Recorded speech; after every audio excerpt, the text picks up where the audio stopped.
All right, what's going on, my friends? Now 3 o'clock. The Trailblazers bounce back after their blowout loss Friday night to Denver as they top the Suns 92-77 yesterday in the Valley. Jeremy Grant with 23 points on 9 of 13 shooting.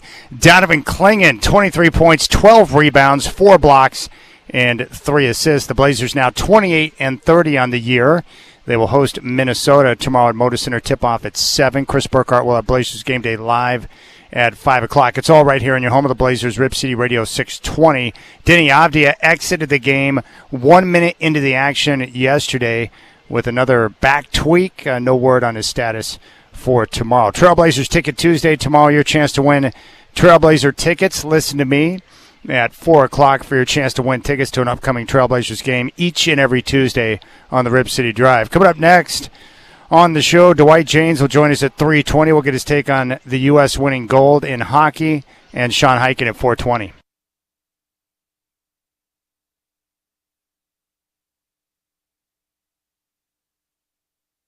They have 162. The fans are pulling for him here. They got 162. They got a chance to get 4 or 5. Here they go. Dunn inbounds. Borges over the midcourt line. He unloads. It's on its way. It's iron. That's all. And put it in the record books. The final score. Denver 162. Portland 143. And we'll be back to try and wrap it up for you in just a few minutes. Live from the Coors Light Studios, it's time for the Rip City Drive, hosted by the crazy and often irrational Chad Doing. Coors Light, mountain cold refreshment. Choose chill. 2-1, and there's the horn. It's the 6th worst loss in Portland Trailblazers history. Denver Nuggets blow out the Trailblazers tonight by a final of 157-103. How many points did the man say the Nuggets scored? I say 157. The Rip City Drive. Rip City Drive. Stops and kicks to Clingan. Top of the key 3. That's no good. And Avdia is in some serious pain as he stands in front of the Blazers bench, and he's going to have to come out. Strap in. The Rip City Drive with Chad Doing starts now.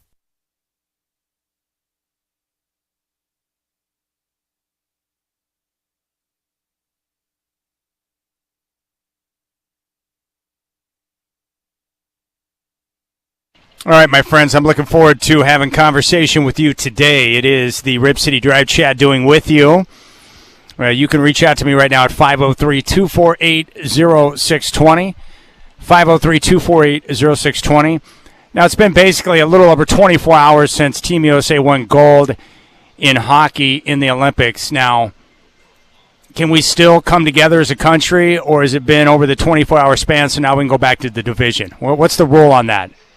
It was just nice for a couple of hours to see the majority of people celebrating American exceptionalism and the fact that Team USA was able to get over on Canada, our lovely neighbors from the north. So that was awesome. The Godfather, Dwight James, will talk with us about Team USA and the significance of that win. We'll get his take on 3-on-3 hockey in overtime in the Olympics and his latest news in terms of what he's hearing with Tom Dundon coming into town. And he makes a very good point that we'll get on.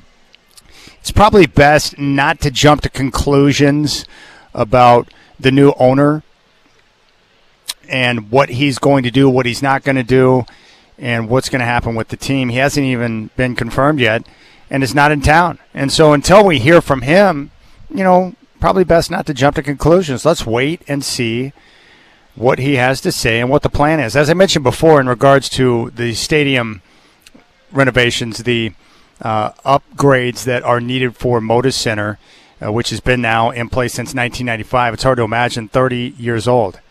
Unreal. I remember when it was being built. I remember listening to Kermit Washington and Michael Thompson when people were sneaking into the building as it was being constructed to call their radio show and give updates on what it looks like from the inside out. That was a long time ago. In fact, it was a long time ago when the U.S. last won gold in the Olympics. 46 years. It last happened when I was 5 years old. I think what I enjoyed most about Team USA winning and topping Canada for the win was I like seeing it when the country at least for a short period of time, is able to come together and put some differences aside and be able to just say, hey, I'm proud of the guys, I love our country, and this was an awesome experience, and especially for the people that got up early to watch it. What I get tired of now is Democrats good or Democrats bad, or Republicans good or Republicans bad, and people focus on everyone's political affiliation. Who gives a flying rip? Let's just focus on relationship. That's all I care about. I just care about having a relationship with people. I do not care who you voted for. I do not care who you support. I think there are many other things to life in regards of your political affiliation. So let's just have a relationship. But it was nice to see people come together. I like it. And hockey players, I think for the longest time, have been able to inspire the country on the Olympic stage because of their toughness, their commitment to team, their commitment to country. It's very easy to like hockey players. And look, I'm a hockey casual. I love going to NHL games live. I've been to multiple. I had a chance to cover and be around the San Jose Sharks when they went to the Stanley Cup Finals. I've held the Stanley Cup in my own hands, courtesy of the Boston Bruins. And I like hockey, but I'm a casual. I'm not a diehard like I am with the NFL or college football. But I appreciate their toughness. Hockey guys are typically some of the best interviews you'll come across, and their toughness and the way they play and the way that they don't back down. There's not a lot of load management taking place in hockey. Those guys are tough. And when you see a guy with half his mouth jacked up because he got whacked with a stick, bleeding and celebrating with his teammates because they took gold in the Olympics, it's a great experience. So we'll talk to the Godfather about that. Now, I do want to talk about the Trailblazers. You know, I was mildly concerned after that game against Denver on Friday, but not greatly concerned. Anytime you give up 157 points and lose by 50 or more, that's a bit of a problem. I mean, it's one thing to show up and get beat, but to show up and just get trounced at home like that was an embarrassment. The most they've ever given up in a home game in their franchise's history, 157. And the most points the Nuggets have ever scored in a road game in their franchise's history. And that's saying something because Doug Moe was not coaching the team. It was David Adelman. This isn't the 1980s with Michael Adams, Alex English, and the rest of that crew running the weave at the top and playing their motion offense. So it was a bad loss, but the real key for me was how do you respond? When you play 82 games, you cannot tell me that one loss is greatly significant or paralyzing because it's not the case. But I wanted to see how they responded. And I thought defensively from the get-go last night against Phoenix, they were on point. Almost to the point where they were reckless and careless. Now, the offense was brutal. It's one of the worst first quarters I've seen from any teams in the NBA all season long. But the Blazers started to take control of the game with their defense, anchored by Donovan Clingan in the second quarter. They built on their halftime lead. They went up by 20 midway through the third, and the Suns did not get the deficit within single digits the rest of the way. So they responded in a spot where they needed the win because Phoenix was playing without a number of different guys. And I don't feel sorry for them. The Blazers have had numerous injuries throughout the year. All you can do is take advantage of the opportunity in front of you, and the Blazers were able to do that yesterday. But big props to Donovan Clingan. 23 points, 12 rebounds. He also had 4 block shots, 3 assists. I mean, he was a man possessed. Now, he did have, I think, 5 turnovers. And I would say if I had to choose anything that the Trailblazers are doing right now, the turnovers and missed free throws are going to give me an anxiety attack. I do not understand missed free throws. You're a professional basketball player. How can you not make a flipping free throw? And this team has had struggles at the foul line. It's embarrassing. I'm sorry, but if you're a pro, you should be draining your free throws at a high clip, right? My low expectation for an NBA team is to be 80%, mid-80s to better. But when you have games where you go 6 of 11 or you miss 10 free throws in the second half, and they've had multiple games like that, it's going to give me an anxiety attack. Now, the turnovers continue to be an issue, and it was an issue again for Portland last night. I know they want to play fast, and they want to move and really push the tempo, and that's going to come with some turnovers. But some of the careless turnovers, the live ball turnovers that result in easy points for the opponent, like the Blazers are not a dominant basketball team. So they've got to take care of the margins to be able to win and put themselves in a position to be in the best possible scenario for the play-in. You've got to clean up the turnovers. And I'm hoping as this group, as they now are getting healthy, have a chance to play together and spend more time on the court together, that we'll see that start to tighten up just a bit. Now, the good news is Portland has emerged. They're now 9th in the Western Conference. And they are currently 2.5 games behind Golden State who is in the 8th spot. Now, the Blazers, of all the teams remaining here in the NBA down the stretch, they have the easiest remaining schedule of all the teams in the league. So, as I mentioned before the break and going into the break, the Blazers are going to capitalize and win a bunch of games down the stretch. They will finish above 500 this year. I am certain of it. So they've got a chance to move up. And my dream scenario, as I pointed out, would be for the Blazers to jump up to 8th and be in the 7-8 play-in game where they need one win to become a part of the playoff field in the Western Conference. Now, I do understand the Trailblazer fans who are a bit concerned about forfeiting the lottery pick. And if they make the playoffs, their draft pick will convey to the Chicago Bulls. And my response to that would be the Blazers are in a win-win scenario right now. They're either going to get into the play-in and work their way through it and become a playoff team, and we'll get a chance to enjoy a playoff series regardless of how long it goes. And each player on the team, the young core, is going to be playing in more meaningful games down the stretch than they've ever experienced, and then get playoff experience. And at the very least, they're going to finish out the year, get into the play-in, and if they get knocked out, then they've got a lottery pick to work with. I just think it's a win-win scenario. I just know that right now the team is not in the same frame of mind that they were over the last few years. They were focused on lottery position and obtaining assets. Now they're focused on, hey, we've got our young core. Let's make a push and try to win games and get into the postseason and begin that process of building a team that can eventually contend. And part of that process is getting experience in meaningful games, which translate into postseason play, and then you learn how to win. Another example of that would be the Detroit Pistons. Made the playoffs last year, surprised everyone when they were coming off a season where they had the worst record in the NBA. And they lost in the postseason last year to the Knicks, and now they've got the best record in the Eastern Conference, and they're going to have a chance to build upon that experience they gained last year in the postseason. And we'll see if they're going to be good enough in the half court to be able to capitalize on that. But that's really what we're looking for here is we're in the process of now building upon the young core that they've been able to create over the last few years with their assets, and now we'll see what it can become. But this team is not going to try to lose down the stretch. They're going to try and win, and that's cool. And we get a chance to be a part of that. And we get a chance to watch this young core continue to develop. But I got to give major props and a tip of the cap to Donovan Clingan. Is he a perfect player? No, because he's a traditional center, which means he's going to be a little bit slower of foot, and he's going to have problems defending in space when teams go small. But aside from that, his ability to protect the rim, we saw it yesterday with the block shots, not to mention all the shots he changed that don't go down on the stat sheet. The rebounding, he's the best offensive rebounder in the NBA, and he's developing softer hands around the rim to where he can control the basketball and score. And we saw that yesterday with multiple lob passes that he was able to throw down, including the last one from Holiday, which was a one-handed cockback and a dunk, which was great. So I like watching the young players develop. I enjoy it. All right, your telephone number is 503-248-0620. Hit me up on the Rip City Radio text line at 88528. What was the significance of Team USA capturing gold yesterday in the Olympics over Canada? We'll talk to the Godfather, Dwight James, coming up next here on the Rip City Drive. I appreciate your time. And by the way, the weather is hot trash outside. The rain is horrendous. The gray skies are horrible. I hope you're enjoying your Monday. The Godfather's coming up next.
Now Jack Hughes pokes it around McCarr.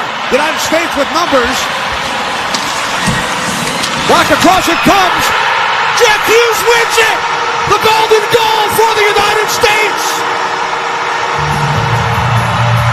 For the first time since the 1980 miracle, the United States takes the gold.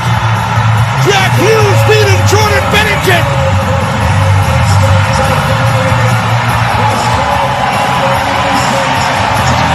This is all about our country right now. I love the USA. I love my teammates. It's unbelievable. The USA Hockey Brotherhood is so strong, and we had so much support from ex-players. I'm so proud to be American today. This was such an incredible game to grind out. I mean, you're bleeding right through it just looking at you right now. Can you just talk about how difficult this gold medal was to win? Unbelievable game by Hellebuck. He was our best player tonight by a mile. Unbelievable game. Unreal game by our team. That's just a ballsy, gutsy win. That's American hockey right there. That's a great Canadian team, but we're USA. We're so proud to be Americans. Tonight was all for the country. There you go. That's the great Jack Hughes. And joining us now is a gentleman who loves hockey. The Godfather, Dwight James, is back on the Rip City Drive. Hey, Godfather, how much did you enjoy Team USA getting over on Canada in overtime yesterday? I liked it so much I watched it twice, Chad. I really did like it. And they were kind of dominated a good part of the game, outshot by a significant margin, but Hellebuck in the net was really good. And, it always takes that. It takes the great goalie to win those kind of games, and where one mistake can kill you, and he didn't make any, really, and some great saves. And then Jack Hughes, a great representative, I think, of USA Hockey, and his whole family, really, getting the game winner was terrific. And I thought that was great. I just hope LeBron James had an opportunity to watch that with Jack playing through, losing a couple teeth and bleeding and getting all banged up during the game, and watching LeBron flop all season after getting touched by somebody. Maybe he learned something from the hockey players. Boy, I sure hope so. What is it? Maybe it is the toughness that you talked about, but it seems like hockey players have a special way of being able to bring people together, especially on that stage in the Olympics. Is it the toughness? Is it their dedication? Like, how do you describe it? Because you've been around the puck for a long time, Godfather, but is that what it is? Is it their toughness and the way they approach things that allows people to get behind them and support them, even the casual fans who aren't, following the NHL every day? Yeah, I think so, Chad. I think the toughness is just a reflection of their absolute love and respect for the game they play. They really do respect the game. And you see that in so many ways, the way they deal with the media for the most part, the way they respect, not doing things to call attention to themselves, but always playing for their team. All of those kinds of things really show the kind of love and respect that they have for hockey. And that's so common with hockey players at all levels. And I've seen it from, covering the Winterhawks all the way up to the NHL. And these guys really love their game, and the game comes first, and they don't do anything to disrespect it or call attention to themselves over and above the game. And I think that's so important. And it's why the fans are kind of, I think, gravitating toward it. Hockey at its finest is just a great spectator game. Not a great television game necessarily, because it's hard to follow the puck. But in person, you really can't beat it. What is your take on the way they have it set up in the Olympics, where you have 3-on-3 in overtime? Obviously, they don't do that in the Stanley Cup playoffs, but they do it in the Olympics. Do you think that cheapened the result at all?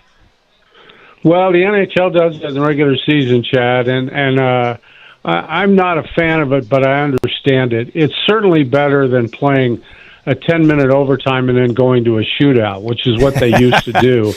And that shootout thing is a joke, That would be like having a home run hitting contest decide a baseball game. It's just not the right thing. And so the one thing about 3-on-3 hockey is it really does kind of display the skill and the sort of craftsmanship that some of these guys have in their game. It's really an open ice forum for good players. And I just can't imagine what a Wayne Gretzky would have looked like in a 3-on-3 hockey game.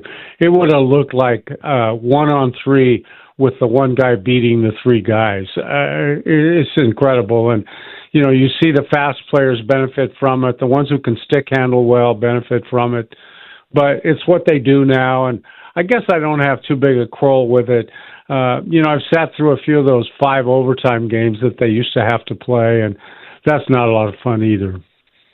We're talking to the Godfather, Dwight Jaynes. Now, I know that this win was not as significant as what we saw in 1980 because that was improbable against the Soviets with, not even our best players, not the professionals. But what is the significance of this win, having it be 46 years after Lake Placid?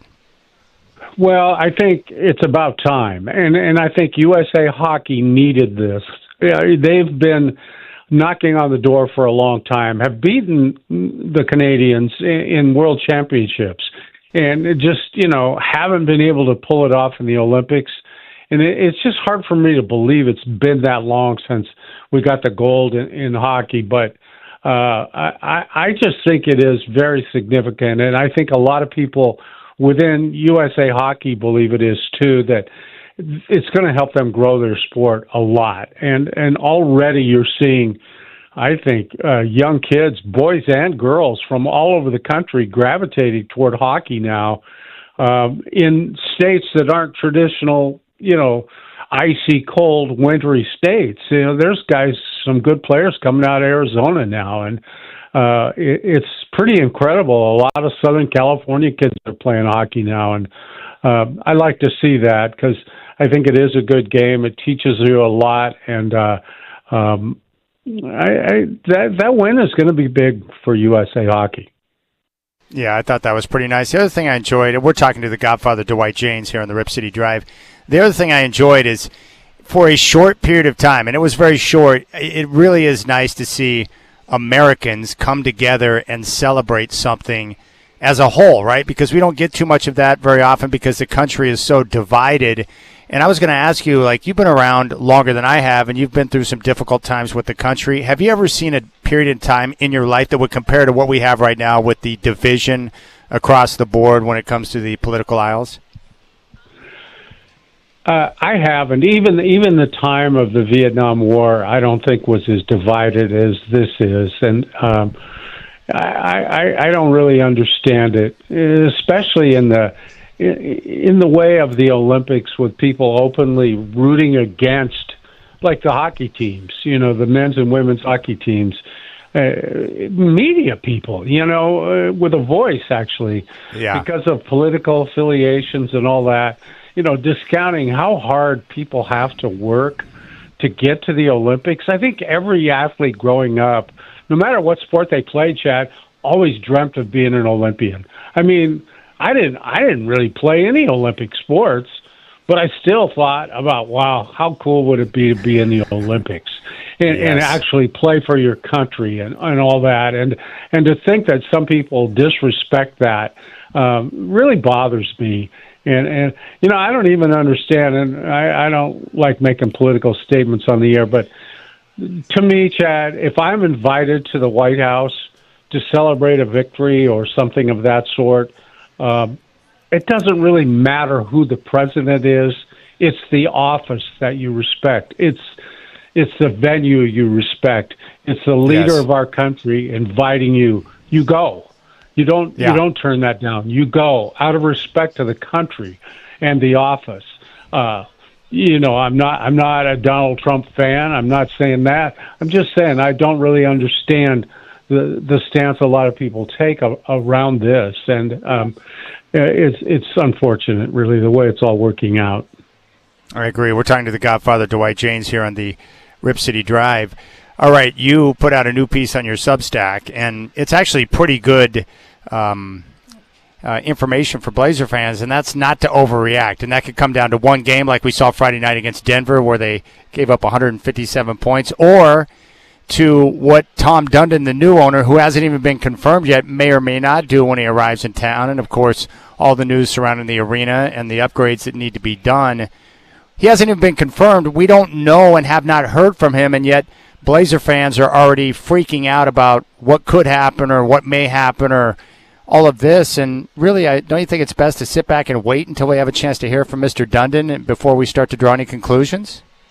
Yeah, of course, Chad. Absolutely. And I think you can think about it. I think it is worth pondering just to prepare yourself for whatever may come along, because you might have a different coach, a different GM. You might have a different president of business operations or whatever they want to call that post. You might have a different stance toward, what admission prices are going to be. There's going to be a big war over paying for renovations at the Moda Center. There could be a real difference in philosophy if a new GM comes in and decides, I don't want to play this way. And I got a different coach in mind that plays in a totally different style. So half these players could be gone. We just don't know. But to me, that's kind of the fun of the whole situation.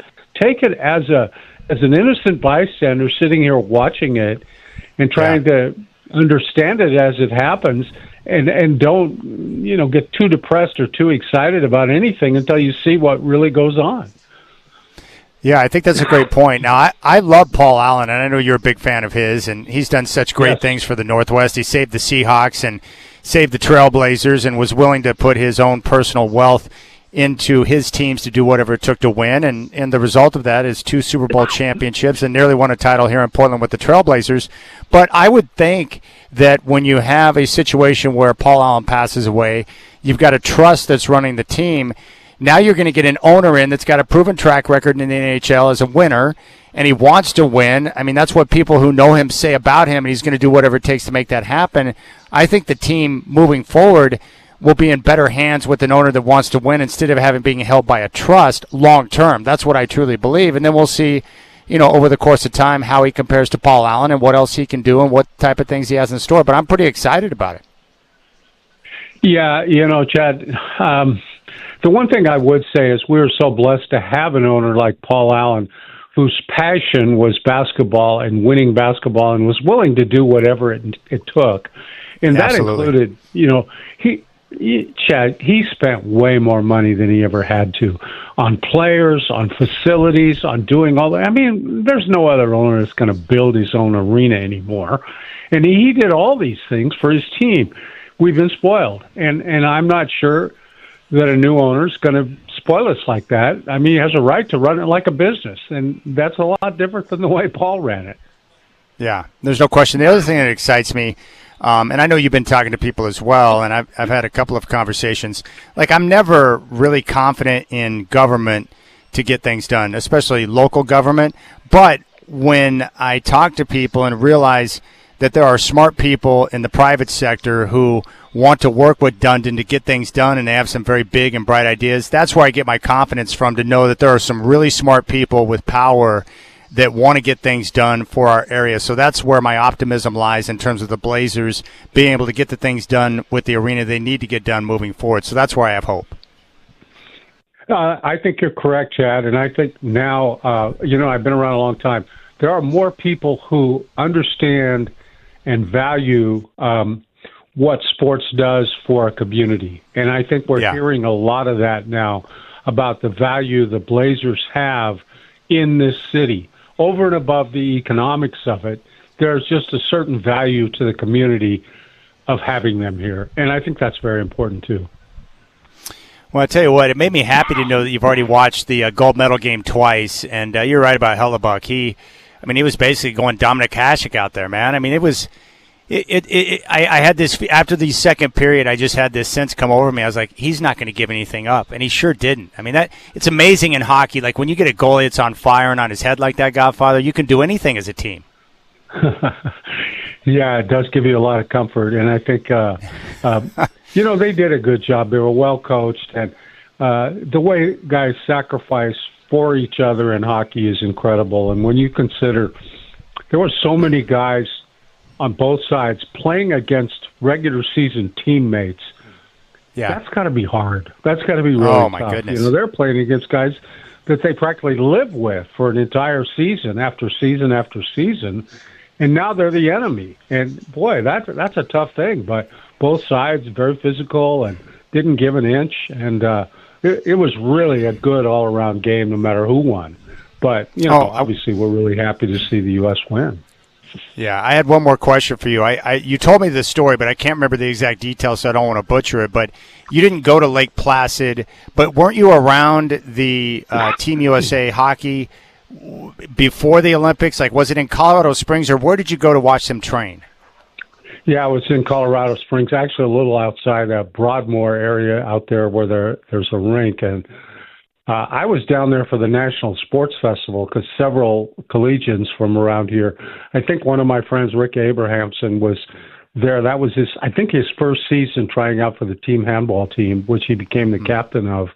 But I was down there covering that and went to see the hockey tryouts. And it was an incredible experience. And I do recall a lot of veteran hockey writers there.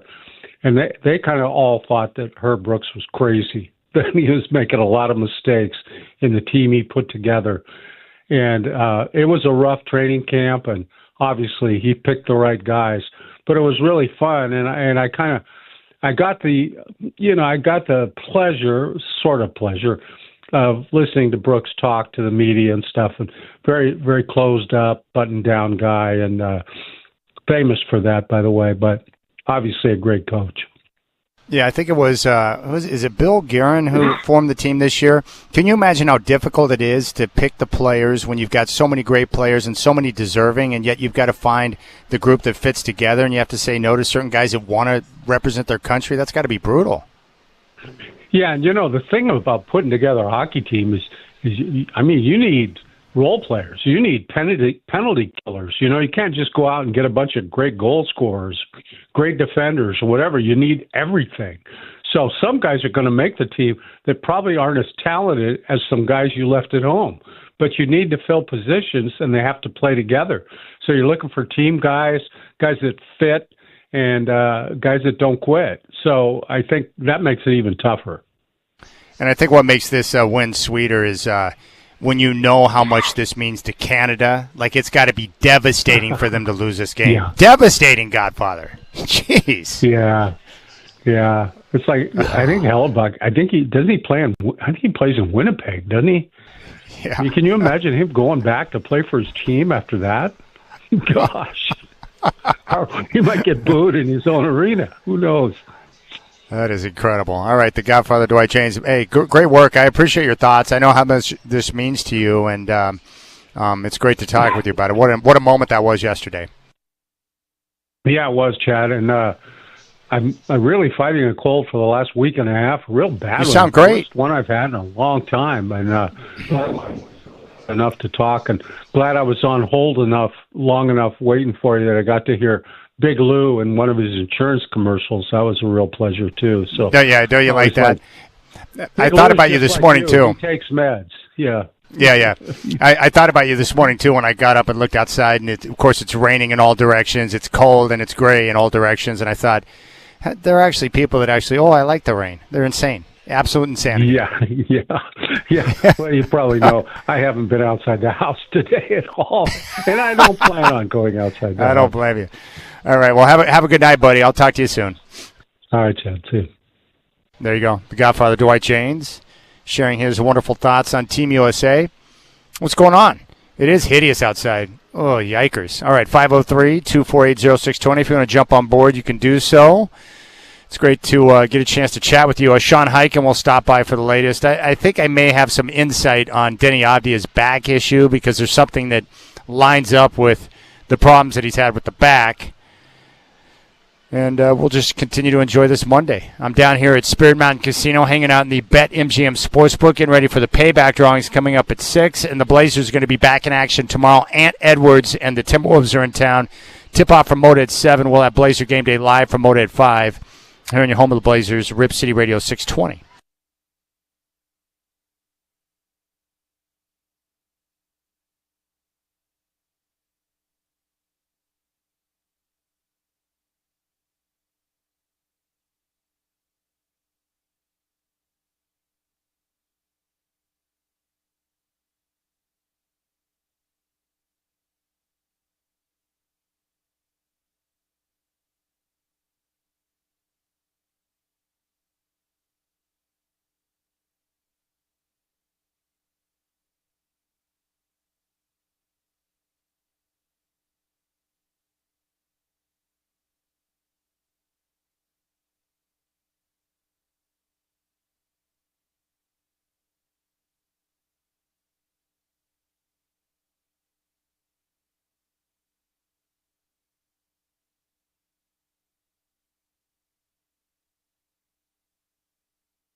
But I tell you what, if you want someone to represent Team USA in your country, there's not a better individual on the planet than Jack Hughes. He should be a member of Team America World Police. America! Bleep yeah! So good. And I love how he represented himself after the win, too. I mean, it's just classy. This is how you do it. This is how you represent your country on that stage. This is all about our country right now. I love the USA. I love my teammates. It's unbelievable. The USA Hockey Brotherhood is so strong. And we had so much support from ex-players. I'm so proud to be American today. This was such an incredible game to grind out. I mean, you're bleeding right through it just looking at you right now. Can you just talk about how difficult this gold medal was to win? Unbelievable game by Hellebuck. He was our best player tonight by a mile. Unbelievable game. Unreal game by our team. That's just a ballsy, gutsy win. That's American hockey right there. That's a great Canadian team, but we're USA. We're so proud to be Americans. Tonight was all for the country. What does this gold medal mean to USA Hockey? It's everything. Like I said, the USA Hockey Brotherhood means so much. Look at these guys. We're such a team. We've been together for 2 weeks. We're such a team. The USA Hockey Brotherhood is so strong, and we're so proud to win for our country. That's so good. Jack Hughes, in that picture, and I'm sure you've seen it floating around, where he is draped in the American flag. He's got blood on his face flowing out of his pie hole, and his teeth are all jacked up. It's an amazing picture. But that was a great moment. And, you know, it's not too often where I will set an alarm to get up early for an event on a Sunday morning, but that was one that was worthy. And I talked to a couple of people who set their alarm, but they set it for p.m. instead of a.m., and so they missed it. And that's brutal. The Godfather loved it so much, he's already watched it again a second time. You know, so those moments are iconic without question. Unfortunately, I was only 5 when they won gold back in 1980.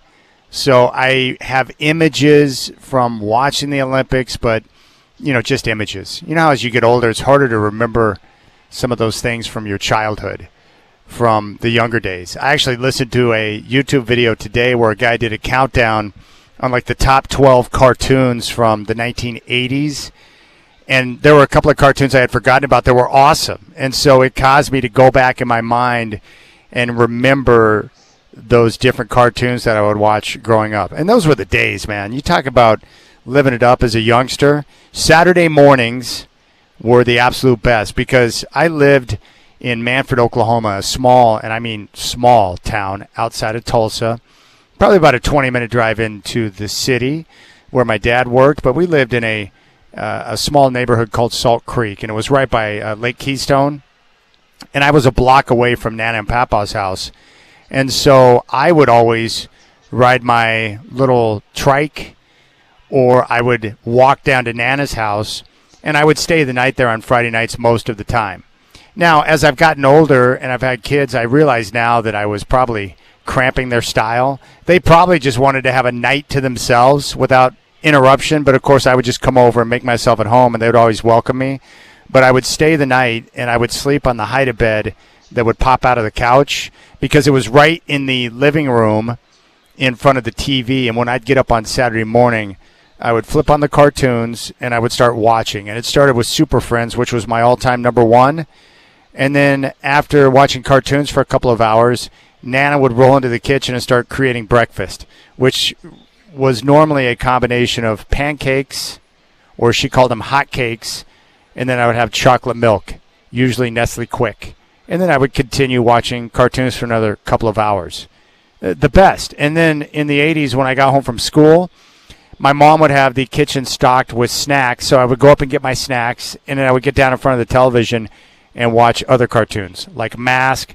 I watched the Smurfs, huge on Scooby-Doo. Scooby-Doo, a Reggie? And so I'd watch Scooby-Doo. Those were the days. Loved it. Man, I wish I could go back in time and just remember how great that was. And then when I got a little bit older, on Saturday night, they would have Friday and Saturday nights on TBS, they would have night tracks. And it was the next best thing to MTV because they would show music videos late at night on Friday and Saturday. And so that's what it was. I mean, that was the culture back then. But it was amazing because those companies that created the toys and then went and also created cartoons, they would use the cartoons as a way to sell their toys. And, of course, on Saturday mornings, every advertisement was geared towards kids with, like, sugary cereals or drinks or whatever. And I would have the toys. It was the best. I had the A-Team action figures as well. You know, the TV show with Mr. T and the rest of the crew, where they're firing off machine guns round after round and never hit a person. And all the shows had like a moral story that they were trying to tell. It would always end in a good way. It was pretty awesome. I remember those days. But I don't remember Team USA from 1980 specifically. Just because I was so young. I was 5. What do you want me to do? I was so young.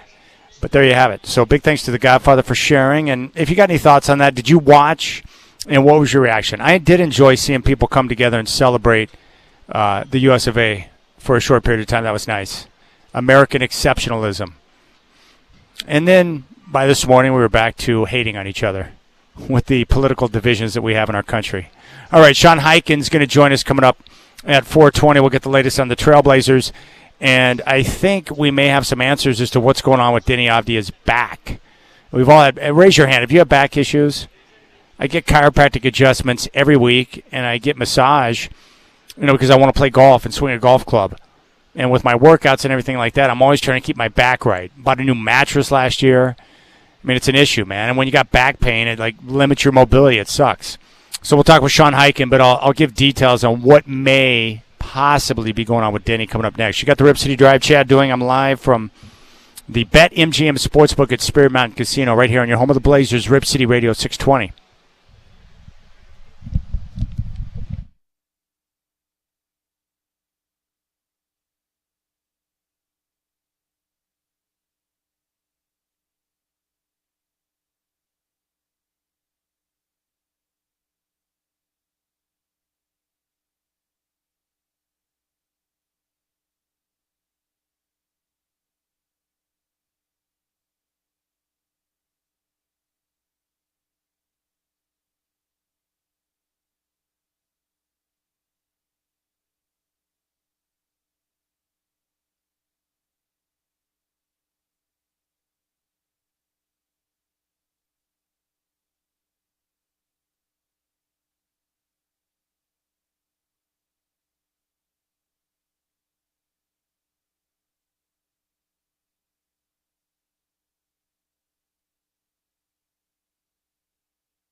right, the Trailblazers bounce back after the blowout loss to Denver. They topped the Suns 92-77 yesterday in the Valley. 23 points for Jeremy Grant. Donovan Clingan was awesome. 23 points, 12 boards.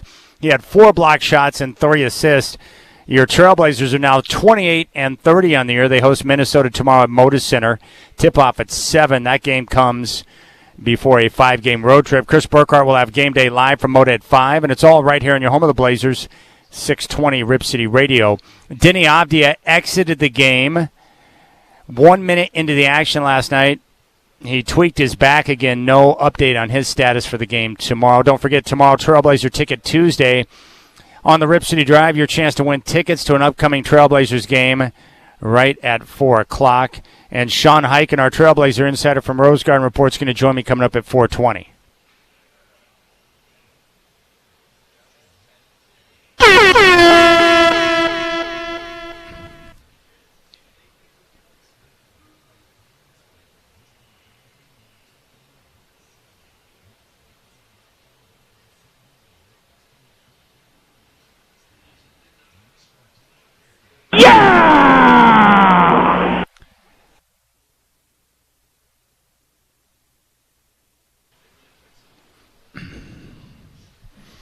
All right, good news. I was able to find my backup hard drive with all of my radio goodies on it. And I know Duke, the UPS driver, was concerned that maybe I had lost his voicemail that was done by the Shans forever, but that's not the case. Hi, this is Bill Shanley. If you're trying to get a hold of Duke, one of the best UPS guys around, he's not available right now, but he'll get back to you just as soon as he possibly can. Rip City. There you go. So I was able to go through and reload my mini player with all of my precious little sound bites on it. So many things. I've got Charles Barkley, who just celebrated a birthday, calling out Kerry Eggers. Man, Kerry Eggers is still there? He got to be 105 years old. So, Oklahoma City. Jeez, Kerry. It's one of my favorites. I've got Antonio Harvey, when I used to work with him in the mornings doing his white tone rap.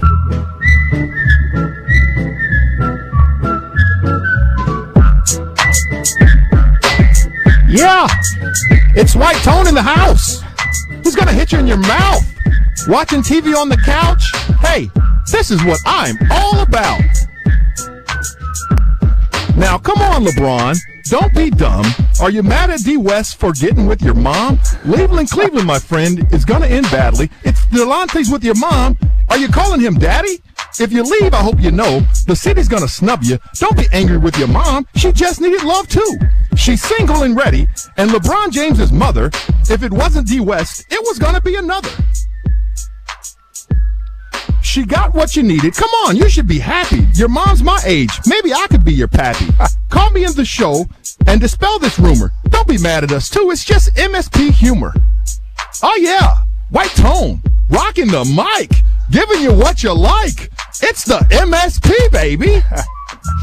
That makes me happy. I've also got this clip from Sean's. He was lucky enough to be a part of the old school NBA commercials. NBA action, it's fantastic. America's game. It's fantastic. What else have I got? Also this year, I've got the copy of Ron Artest attempting to be a rapper. Yeah. We getting ready. Take a fresh shower. Throw a little deodorant on, a little lotion. Throw my drawers on. 100% cotton socks. Jeans.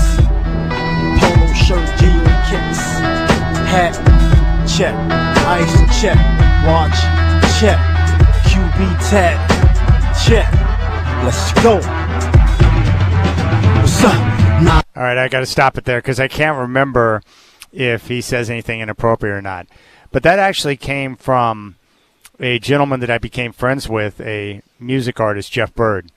And what happened is, you remember back in, I think it was like around 2009, the Trailblazers were playing the Rockets in the first round of the NBA playoffs.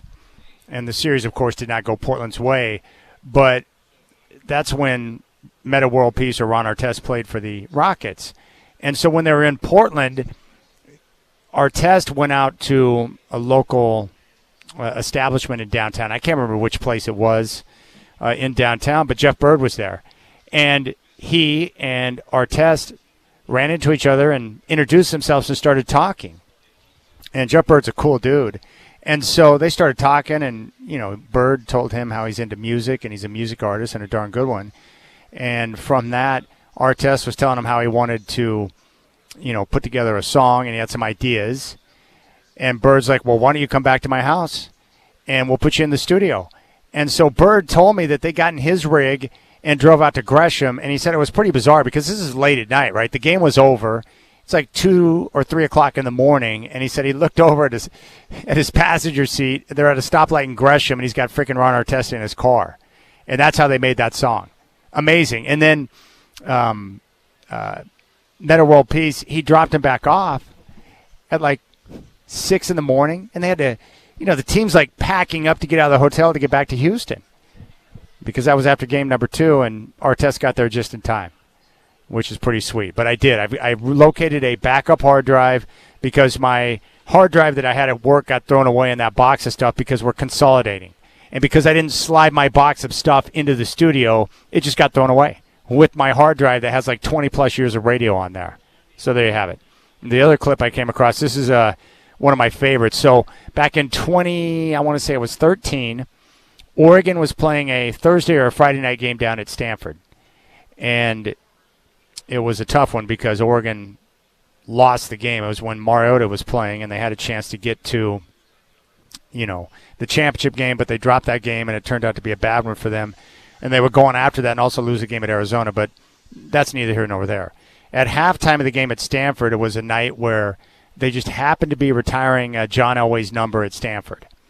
And so I was down there with my boss at the time, Bernie, and he's like, you got to go down there at halftime and get him when he's coming off the field. And I'm like, well, what if he rejects me? I just don't think I can take that type of rejection. So he forced me out there, and the good thing is they brought Elway off at the corner of the end zone. And so there were people waiting for him, and so I was right there. He had no way to get around me. He may or may not have had a couple of Frost Brewed Coors Lights, which made him even more friendly than normal. And so I was able to interview him in 2013 when he was the Broncos boss, president of football operations. Here with the great John Elway. Your jersey retired tonight. I know how much you cared about college. What did it feel like for you to finally get that number put up in the Raptors? It was an honor, especially when Ernie Nevers and Jim Plunk are the other two in there. And so to be able to have a number retired here is a tremendous honor. And I just look back at the experience I had, at Stanford. And you know what? I couldn't have chosen a better school to come play for. And what's it like now to see the program where it's at? You never went to a bowl game, which is hard to believe, but now to see the program at an elite level, what Coach Shaw's been able to do. Well, I tell you what, Coach Shaw's done a tremendous job and continue to do it year in and year out. So I tell you, as an alumni from Stanford, it's great to see. And Stanford University shows that you can have great football and also great academics. And how are you enjoying the competitive nature of being up in the front office with the Broncos? I enjoy that. It's fun putting the pieces together, putting the team together. So I've enjoyed that. Been fortunate, got a lot of good players and some great coaching staff. So hopefully we can keep it going this year too. And Coach Fox, how's he feeling? He's feeling better. Obviously it was a serious thing, but be able to care about John and care about his future, he's going to be fine. So hopefully we're hoping to get him back as soon as we can. But our first concern is John. Those darn Kansas City Chiefs, they always cause problems for you. They're playing well. We got our hands full, but we got the Chargers this weekend. So, and they're playing well too. So the AFC West tough this year. Congrats on a big night, John. Thank you, man. Thank you, man. You're welcome, John. That was a good time. All right, 503-248-0620. So backup hard drive, I'm good to go. And I did. I've got all the Mike Parker sound bites too for when those are necessary. For when we need to hear Mike Parker going crazy. Then is he horse collared at the 8? Yes! It's the best. All right, so here's the deal with Denny Avdia. He's been dealing with this back situation, and he exited yesterday 1 minute in, and he was trying to get position on the block. You know how, like, when you're trying to get position down low, you kind of back your booty into somebody? Well, that's what he was doing, and then he just came up lame and exited the game. It wasn't like a fall or anything major. Like when you tweak your back, it's the same thing for us. Like you can do a lot of like manual heavy lifting type things, and then you bend over to pick up a thumbtack off the floor in your house and you can't stand up. It doesn't make any sense at all. It's like, I just got out of bed. What happened? Well, you tweak your back, and it is what it is. But this was pointed out to me, and I went back and I pulled it up. This is from Israel National News, and this goes back to January 11th. And here's the report. And I'd forgotten about this because it wasn't really publicized, but there was a good news article on it, from overseas in Israel. It says Israeli basketball player Denny Avdia was involved in a minor car accident Friday while on his way home from the game. His team, the Portland Trail Blazers, had just played the Houston Rockets. The accident occurred when a driver ran a red light and hit Avdia's vehicle. The Israeli forward was unharmed and continued on to the arena. A statement on behalf of the player said, on the evening before the last game, Avdia was involved in a car accident in Portland that was not his fault while he is in one of the vehicles involved. Fortunately, there were no injuries, and thank God he is fine and suffered no injuries. The accident did not prevent Avdia from leading his team to a second consecutive win over Houston.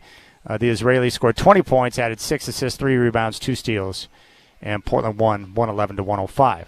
So there you have it.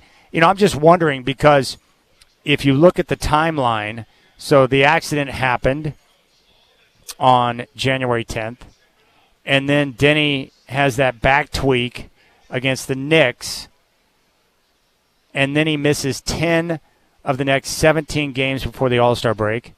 Played in the All-Star game, still has back soreness, played 30 minutes against Denver on Friday, and then left last night's game after a minute. Now, look, I'm not a doctor.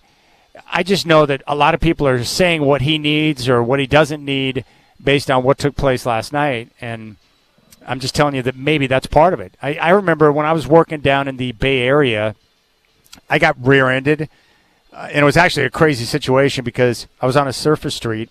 I got rear-ended at a stoplight, and the young guy, hit me hard too. Like it scared the daylights out of me, but it completely threw my back and my neck, everything kind of out of whack. And what was crazy about that, I got out to get insurance information, and this kid, I don't know how old he was, 19, 20, he was young, and he looked kind of like a dweeb, I would say. But we got out, and I was trying to get the insurance information so I could get my car fixed. And all of a sudden, out of nowhere, this dude comes up and puts his hands on this young kid that had hit me, and he started cussing him out. And he's like, "You need to slow down. You're driving like a moron." So apparently, this guy had cut a couple of people off. I think he was in a hurry because he was late for work. So, anywho, after that, I went and saw my chiropractor. He's like, "What the flip happened to you?" And so I just remember it took a couple of months to really get everything aligned to where I was back to normal. Maybe it was the car wreck. I'm just saying. If you're trying to piece things together. I would say also Avdia this year, I think he's among the league leaders in minutes played. So he's carrying a much larger load than maybe what he's accustomed to. But in regards to Denny playing and people saying he needs rest and should just take time off, all I know is that the Blazers are never going to put him on the court if they don't believe he's healthy enough to play. And last night he was questionable before the game. He went through his pregame workout. His body felt fine. He went out and played and then, had the tweak. So I don't know if he needs to take time off or not. I just know that, maybe it was the car wreck that caused it. It's just if you look at the timeline, that's quite possible. All right, we'll keep things rolling. Sean Hyken is going to come up next. We'll get his take on Denny, on the team bouncing back after the horrendous loss to Denver, and what we're looking at now the rest of the way, including the great news of Sidi Sissoko, who scored a 2-year deal after he used up his two-way time. So props to him. You got the Rip City Drive. I'm live here at Spirit Mountain Casino. You got your home of the Blazers, Rip City Radio 620. Tip-off tomorrow with Minnesota at 7 right here on 620 Rip City Radio.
Trailblazer insider from Rose Garden Report, Sean Hyken.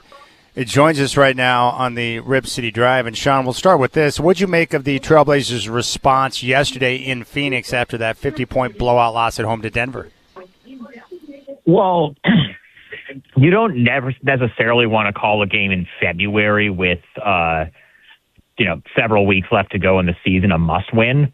But I feel like after you get blown out by 50, or 54 rather, and you have, I think, it's pretty safe to say that was the worst defensive performance the Blazers have had in, several years.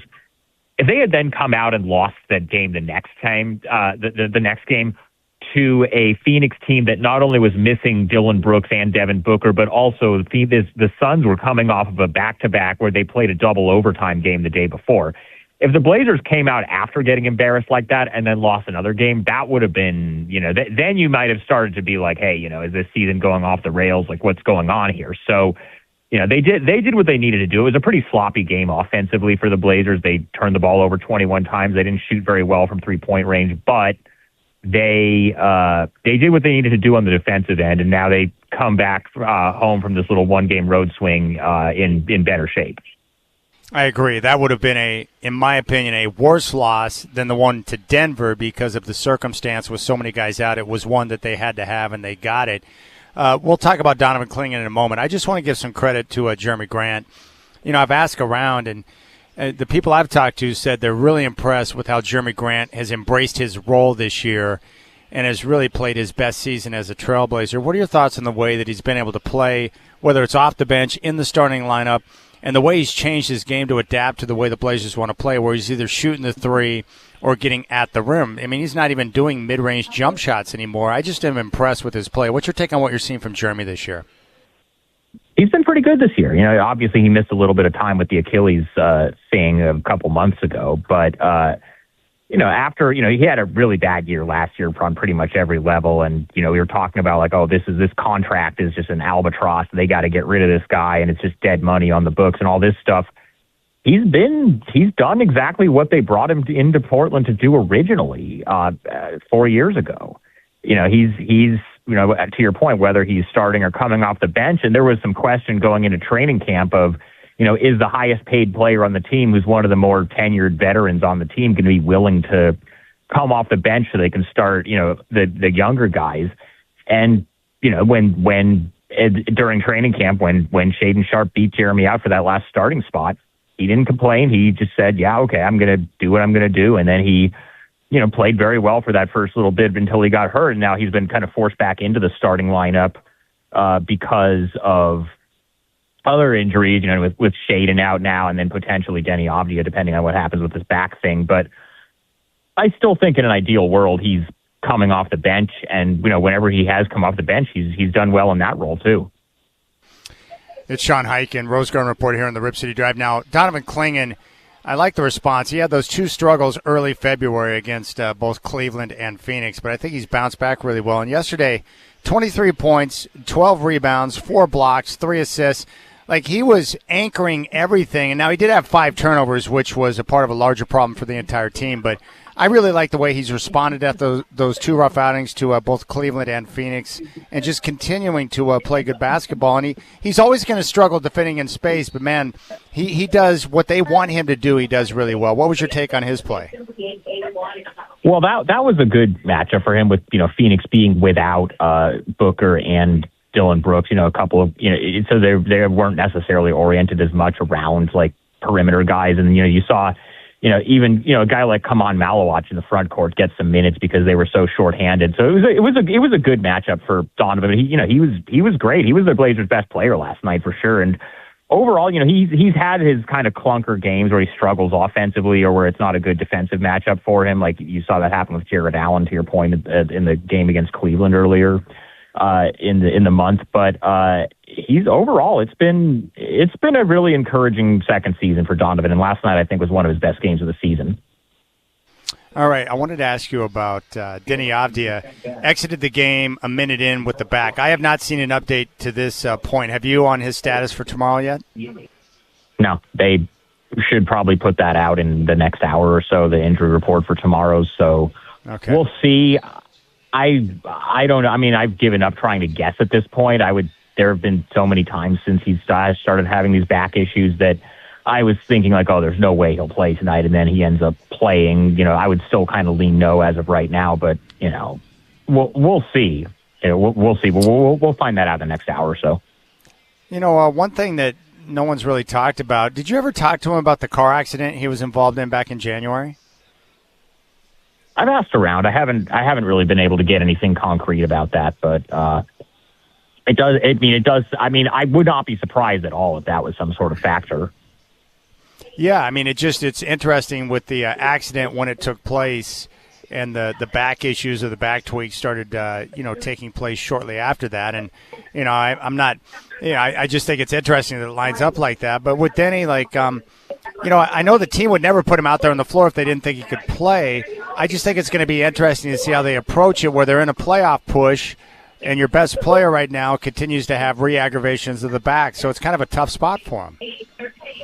It is a tough spot, and I wrote last night after the game that I think they should give him a little bit of time off, not even necessarily just because of the rest, because, I totally, understand that, this back stuff is kind of a day-to-day thing, and if he feels good enough to play one day, then there's no reason for him not to play, and I get all that. The reason I think it would be a good idea for them to give him a little bit of time off coming up is because they've got this 5-game road trip coming up, which... it's, you're going Chicago, Atlanta, Charlotte, Memphis, Houston. That's a lot of long flights, and that's a lot of time being spent on planes and hotel beds for somebody with a bad back. If it was like a bunch of home games coming up, I would say, okay, fine, take it day by day and see how he feels. But a big road trip like that, especially a road trip where you look at the opponents and it's like Memphis and Chicago are both tanking. They should be able to get both of those without Denny, you would think. They've beaten Houston already once this year, and then Charlotte and Atlanta, those are good teams, but those aren't like unbeatable teams by any stretch. If they couldn't get those games, or at least enough of those games to have a respectable road trip without Denny against those opponents, then you might have bigger problems than, what Denny's health is. So that I kind of think, and I'm obviously not a doctor, I'm not a medical expert on this stuff, but I don't think it would be the worst idea in the world to just kind of say, hey, Denny, the next 2 weeks, you don't need to be, flying on airplanes and sleeping in hotel beds. We can, just handle this trip without, and then see where things are at when they come back. That's just my opinion, though. That's not based on any kind of inside information about the diagnosis or what the medical staff is thinking or anything like that. No, that makes a lot of sense. Hey, what's your message to your readers, the people that reach out to you when they resist the idea of the Blazers making the playoffs because they don't want to sacrifice the lottery pick that would convey to Chicago? I actually haven't really encountered a lot of that stuff personally. I know a lot of it's out there, and I kind of understand both sides of the argument. I just feel like it's always, if you're a young developing team, it's always better to make the playoffs and get experience playing in playoff games than not. But I don't know. I feel like that opinion is more of just kind of like a loud minority on Twitter than it is like a widespread, feeling that the city or the fan base has. Okay, that makes sense. But my guess would be like if the Blazers get through the play-in and make the playoffs as one of the top 8 seeds, like the front office would be thrilled from that, wouldn't they? Oh, absolutely. Because then they can say, look, we had all of these injuries. We had, the situation with the coach that went down the first week of the season. There's all this adversity, and we still made the playoffs in a really tough Western Conference. We're in great shape. Like that's, that would be what you could take away from that, from that. And I mean, it's kind of a win-win either way, because if they were to lose in the play-in and they don't make the playoffs, then you still have your lottery pick. So that, that's not the worst thing in the world to have. But I think their preference would be to make the playoffs. All right, Sean Hyken, Rose Garden Report here on the Rip City Drive. I appreciate your time, buddy. Enjoy the rest of your day, and then you and I will catch up tomorrow at Moda Center before the game against Minnesota. Yeah, sounds great. Good to talk to you, Chad. You got it. There you go, Sean Hyken, my friends. Nice to catch up with him. So we'll see. I have no idea. I'll keep you up to date. The Blazers will post the injury report for tomorrow, and that should be out any moment now. So we'll get an update, and we'll see what the deal is with Denny Avdia. Now, I will say this. He exited the game And then when I'm sitting in Studio C for road games, I'm looking at two monitors. I've got the television broadcast, and then I also have the in-arena monitor. So I'm seeing everything in real time that is going on in the arena, and they're just showing the court at all times. So before the third quarter, Denny exited the game 1 minute into the game in the first, and he went right to the locker room. But he was back out on the floor warming up and taking shots before the third quarter. Now, he did not play again, but he appeared to be moving around fine. So who knows? I mean, it's backs it's very tricky, right? Like I'm not comparing myself in any way, shape, or form to Denny Avdia. I'm just saying that, I go through great lengths to keep my back in tip-top shape. I've had days where I tweak it, and I'm like, I'm not going to be able to move, and then I get some treatment, a chiropractic adjustment, and I'm able to go out and play golf the next day. So, who knows? Who knows what the deal is, but I think with any pro athlete, everyone says, oh, just give them rest. Well, they're paid to perform. And Denny Avdia is the type of player where if he feels good and he's got clearance from the medical staff and he knows he's not putting himself in danger, he's going to go out and give it a go. And I respect the heck out of that. Because a lot of NBA players are not like Denny Avdia, meaning they're a lot like LeBron where they, fake and flop. And when they don't get hurt, they act like they've been sniped. That whole nonsense. The exact opposite of what a hockey player does. Hockey players get whacked in the mouth with a stick, and they're bleeding profusely, and they continue to go out and play their ass off. A lot of NBA players are very soft in terms of their, the flopping and all that nonsense. LeBron is like a major violator, too. Like, if you make a move on him and he gets burned, he will go down and make it look like there was an offensive foul. It's embarrassing. As Kobe Bryant used to say, where are your balls at? Oh, speaking of Kobe, the sound bites. I hate going through my sound bites because I discovered my backup hard drive, because then I come across sound bites that I'd like to forget about. Kobe Bryant, who, I have my three. It's like my Quan, my top three athletes, Larry Bird, in no particular order, Elway, Bird, and Kobe. That's kind of my three, the three guys that I, admired and loved watching play and would, make time to watch them play. Those are my three guys. Elway's number one, and then, Bird and Kobe can fight over number two. Love both of them. So I'm in the locker room after a Blazer game one night, Lakers, Blazers, and I'm standing there. I've actually got a Nike Kobe Bryant backpack, and I'm standing there in the scrum, and there's all these media people around, and I'm looking at Kobe, and it's like if I was a cartoon, there'd be like hearts popping above my head. I'm like, I love you, Kobe.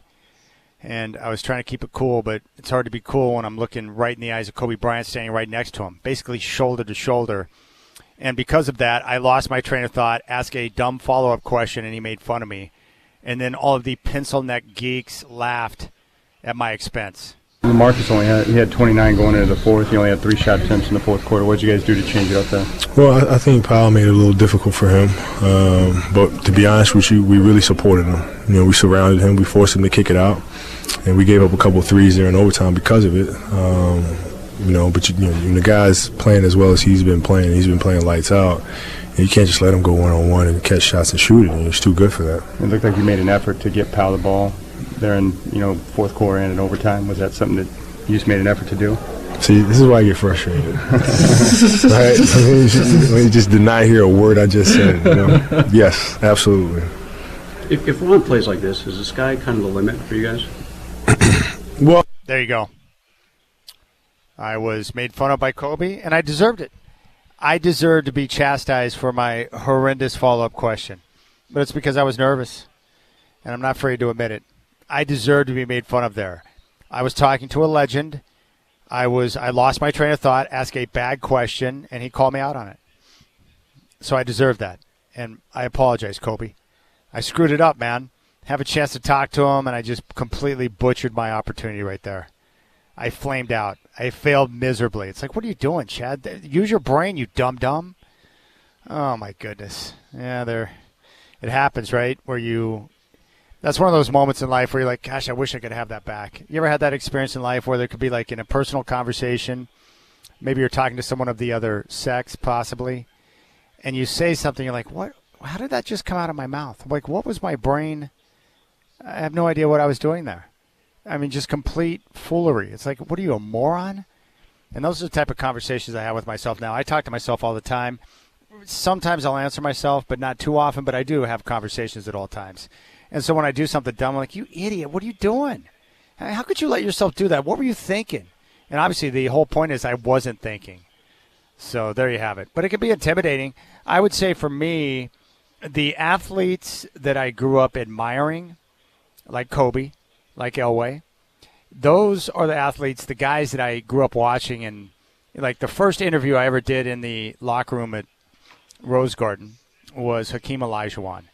And when I reached the microphone out, this is back in like the late 90s, my hand was shaking. I was nervous. And because I was looking at Hakeem, and he's just like a mountain of muscle, larger than life. I grew up watching when I was a kid. And I'm interviewing, and I'm just like, whoa. And he was really cool to me, so I respect Hakeem for that.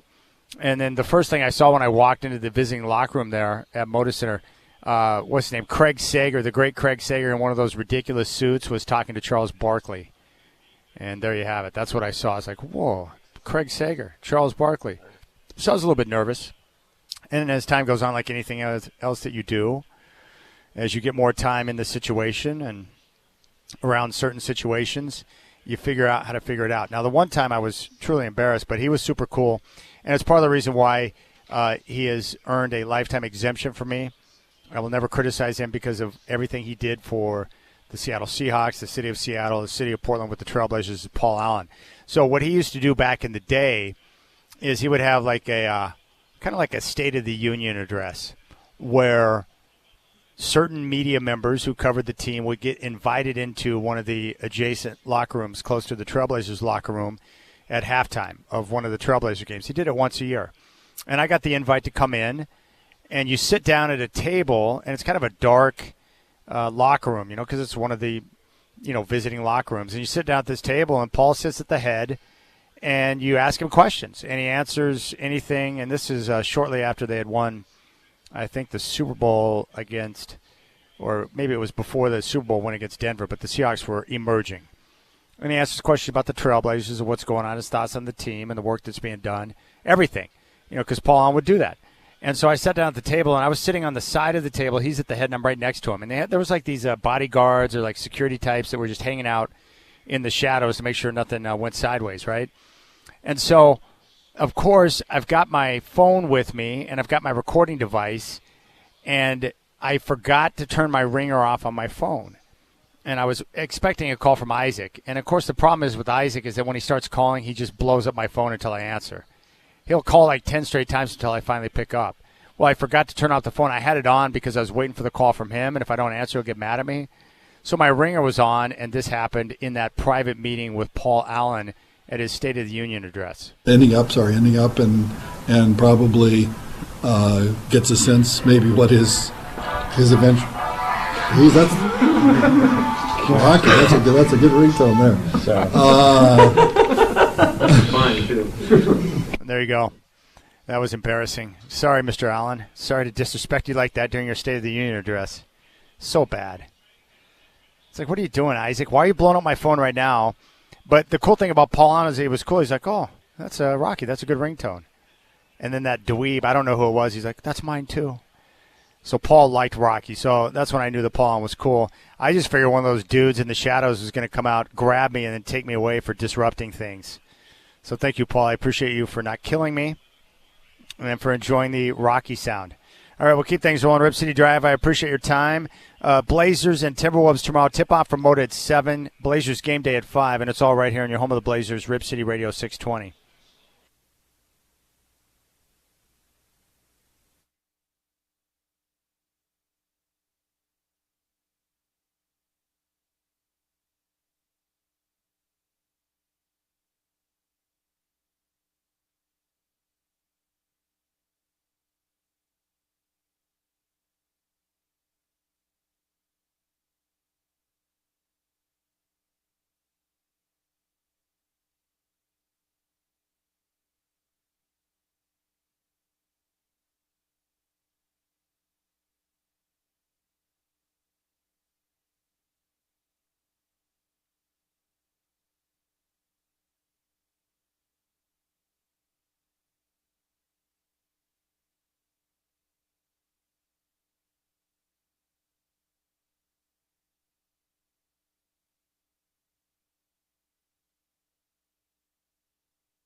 All right, there are advantages of finding the backup hard drive. There are certain things that I've said, you know, it is with anything. Like, I've been in radio for a long time, so I forget some of the things that happen on the show or conversations that were had or things that I've said that are ridiculous because the list is so long. My boy Scotty Bethune reached out and he said, "Hey, Chad, where's the clip of you saying players having sex on the court?" Well, I opened up the folder that simply says Chad drops, and I found this, and I think this is what he's referencing. Let's take a listen. I have not heard this since probably the time that I said it, but let's see what I said. Not a lot of continuity. Guys are still trying to figure each other out. They're trying to figure out how to work together, how to play together, how to have success. That was a... What did you say? Yeah, they're not trying to have sex on the floor. They're trying to have success. Let me make that clear. Oops. Yeah. There you go. Thanks a lot for bringing that up, Scotty. I appreciate it. Now, if the NBA wanted to improve ratings, that would be one bold strategy. People might tune in if guys were trying to have sex with each other on the floor. Gosh, but see, that's what happens. Success, you can see how it happens. Success. And that goes back to what I was talking about before. Like, sometimes my mouth and my brain don't sync up properly, and then you say things like that. Now, I want you to hear this. I am on board with this 100%. Pat Riley was honored in Los Angeles this past weekend with the Lakers. They put a statue of Riles out there on the area outside of LA Live in front of Crypto.com Arena. And I've been down there. I was down there during the summertime because I went to some Dodger games. And so I walked to LA Live one night to check out the statues. And they've got one of Shaq and Kobe and Chick Hearn, you know, some of the former Laker greats. And now Pat Riley has been honored, and rightfully so, because he was a terrific head coach who was in charge of the Showtime Lakers with Magic, Kareem, Worthy, and the rest of the group. And he was asked, what he would change or what he would change or how he would change or what he would change about the game. Take a listen to the exchange and what he had to say. And wanted to ask you about, when we heard a lot of Armani suit references today, and if you were coaching now, would you bring those suits back, or would you have your own quarter polo? No, that's it. It's very simple. Some people like to wear Levi jeans, and that's it. T-shirts and whatever it is, but I met Mr. Armani in 1978 in Milan, and he started to make some things for me at that time. This is before I was even an assistant coach. I was working with Chick, and we had a relationship for a long time. And so, my wife, she goes out, Chris, and she shops, and there's a lot of new fashion, there's a lot of new trends, there's a lot of great things that are going on. But we're up there in our 70s and 80s, and so a lot of people are going back to vintage Armani, which are the 80s and 90s. I didn't have to go buy any. I just went into my closet. I just pulled them out, recut them, and they looked a little bit more contemporary. But everything I'm wearing today is Armani. And everything on my feet are black patent leather shoes like you see out in that statue called Lorenzo Bonfi's. They went out of business, or they were sold to another company, and the owner called me, 20 years ago, and he said, we sold the business. We're not going to be making that shoe anymore. And then I ordered like 20 pairs of each color, and I still have a bunch of them left in my closet, so I keep wearing them. So I never change much. I think what a coach should wear. I wish I went back to coats and ties. I think an audience wants to see somebody on the sidelines who looks like a leader, dresses like a leader, acts like a leader. It's okay to get a little bit crazy, whether you're in an Armani or whether you're in a jumpsuit, it makes a difference. But there's a casualness about it. But I think the fans back in the 80s, they sort of expected that, and it's okay for me to give it to them. There you go. That is Pat Riley saying he would bring back the suits and the ties for coaches on the sideline. And I'm with him 100%. Whoever thought it was a good idea to put these coaches in sweatpants on the sideline, it's ridiculous. The jumpsuits. I mean, come on, man. You're a head coach of an NBA team. a multi-billion-dollar corporation. The head coach should absolutely wear a suit. I don't need to see Stan Van Gundy rolling around on the sideline with sweatpants on. You don't need that. I don't need that. It's awful. But seeing a coach show up with the suit, the tie, and looking super sharp and in charge, I like it. I'm old school like that. And I appreciate casual times as well, where you can kick back and relax, but not at a freaking NBA game. Not when you're out there representing a team that's worth billions of dollars. I want my coach in a suit and a tie. And Pat Riley was the sharpest dress of them all. And, of course, back in the day in the 80s, his wardrobe was probably worth more than some of the guys and what they were making on the team, before they started making big money with free agency and everything else. So props to Pat Riley for saying it. I agree 100%, and we don't need to see coaches in sweatpants anymore. Put them back in the suits and the ties. Terry Stotts was a sharp-dressed man when he coached the Trailblazers. Dan Reeves, longtime coach of the Broncos, used to wear a suit and tie on the sideline of NFL games, if you can believe that. I mean, trust me, you see what casual does. Because when you allow casual, then people take that and they go the opposite direction. So snappy casual becomes lying around on your couch casual, like Bill Belichick in that hideous hoodie. And he gets the nickname the hoodie. But is the world really better off because Bill Belichick is rolling around in a hoodie on the sideline? Probably not. Probably should go back to the suit and tie look if you're a head coach. Now, if the assistants want to bump in, the jumpsuits or whatever, that's fine. But, man, we're talking about the head coach here. Come on now. And there are certain coaches you don't want to see in the jumpsuit. No, many of them. That's all I'm saying. That's all. But Pat Riley, man, that was a sharp-dressed man. Armani gear, too.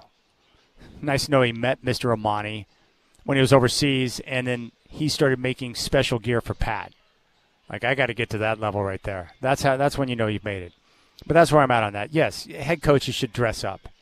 You look good, you feel good, you perform well. That's how Pat Riley rolled. So, but if you're down in L.A., like downtown L.A. is kind of a disaster right now. And I stayed down there for a week when I went down there for the Dodger games.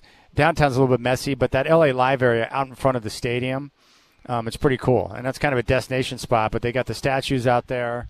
And it's one of those franchises. The Lakers and Celtics have so much rich history, but, the statues are pretty cool. And I was a big fan of Chick Hearn, but Shaq's down there, Kobe. You should go check it out. I would recommend. All right, we'll keep things rolling here. Rip City Drive. I appreciate your time. Trailblazers hosting the Timberwolves tomorrow. Tip-off from Moda at 7. It's all right here on your home of the Blazers, Rip City Radio 620.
America's game. It's fantastic. All right, it's now 5 o'clock. Blazers, well, they bounce back after that blowout loss to Denver when they lost by 53. They defeat the Suns last night in the Valley 92-77. 23 for Grant Klingen was awesome with a double-double, 4 blocks and 3 assists. The Blazers now 28-30.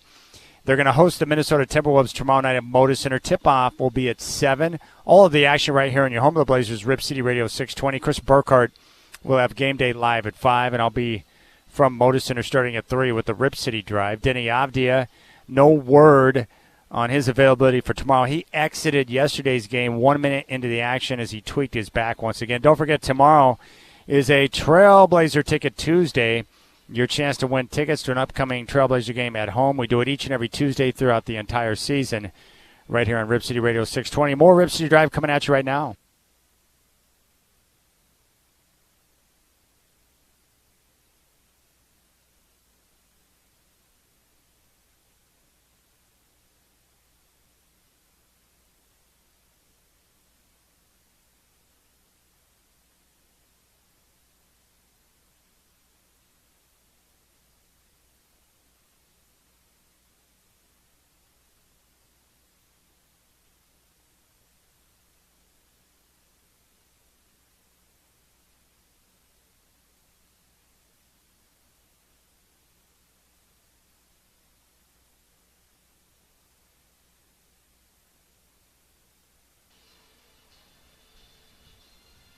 You can't talk over Phil. Give me some volume on that, Shacker.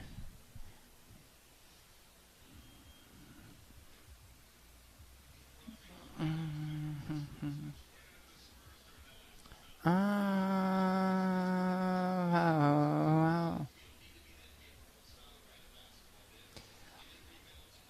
right, Rip City Drive. I had never have seen Genesis live in concert, and I hate that.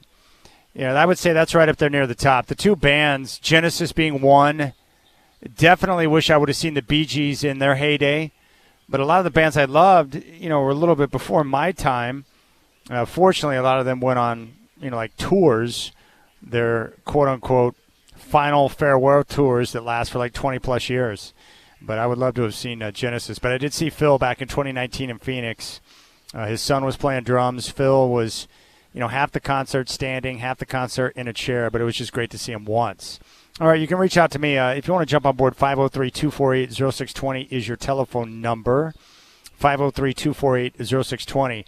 Trailblazers get the win last night.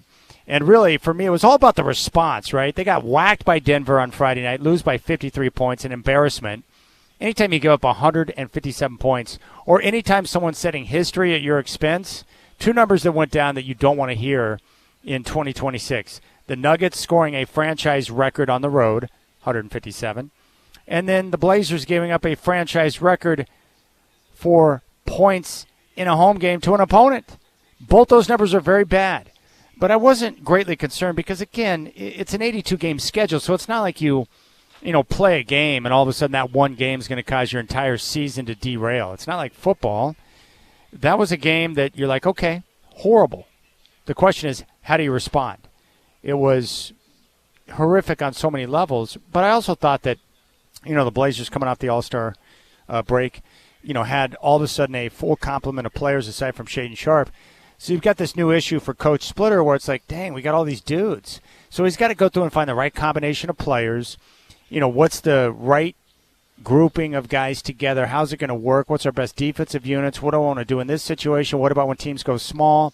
How do we use Vit Krejci? Like all of these questions rolling around in your dome, and you got to find the answers to that as you piece it together.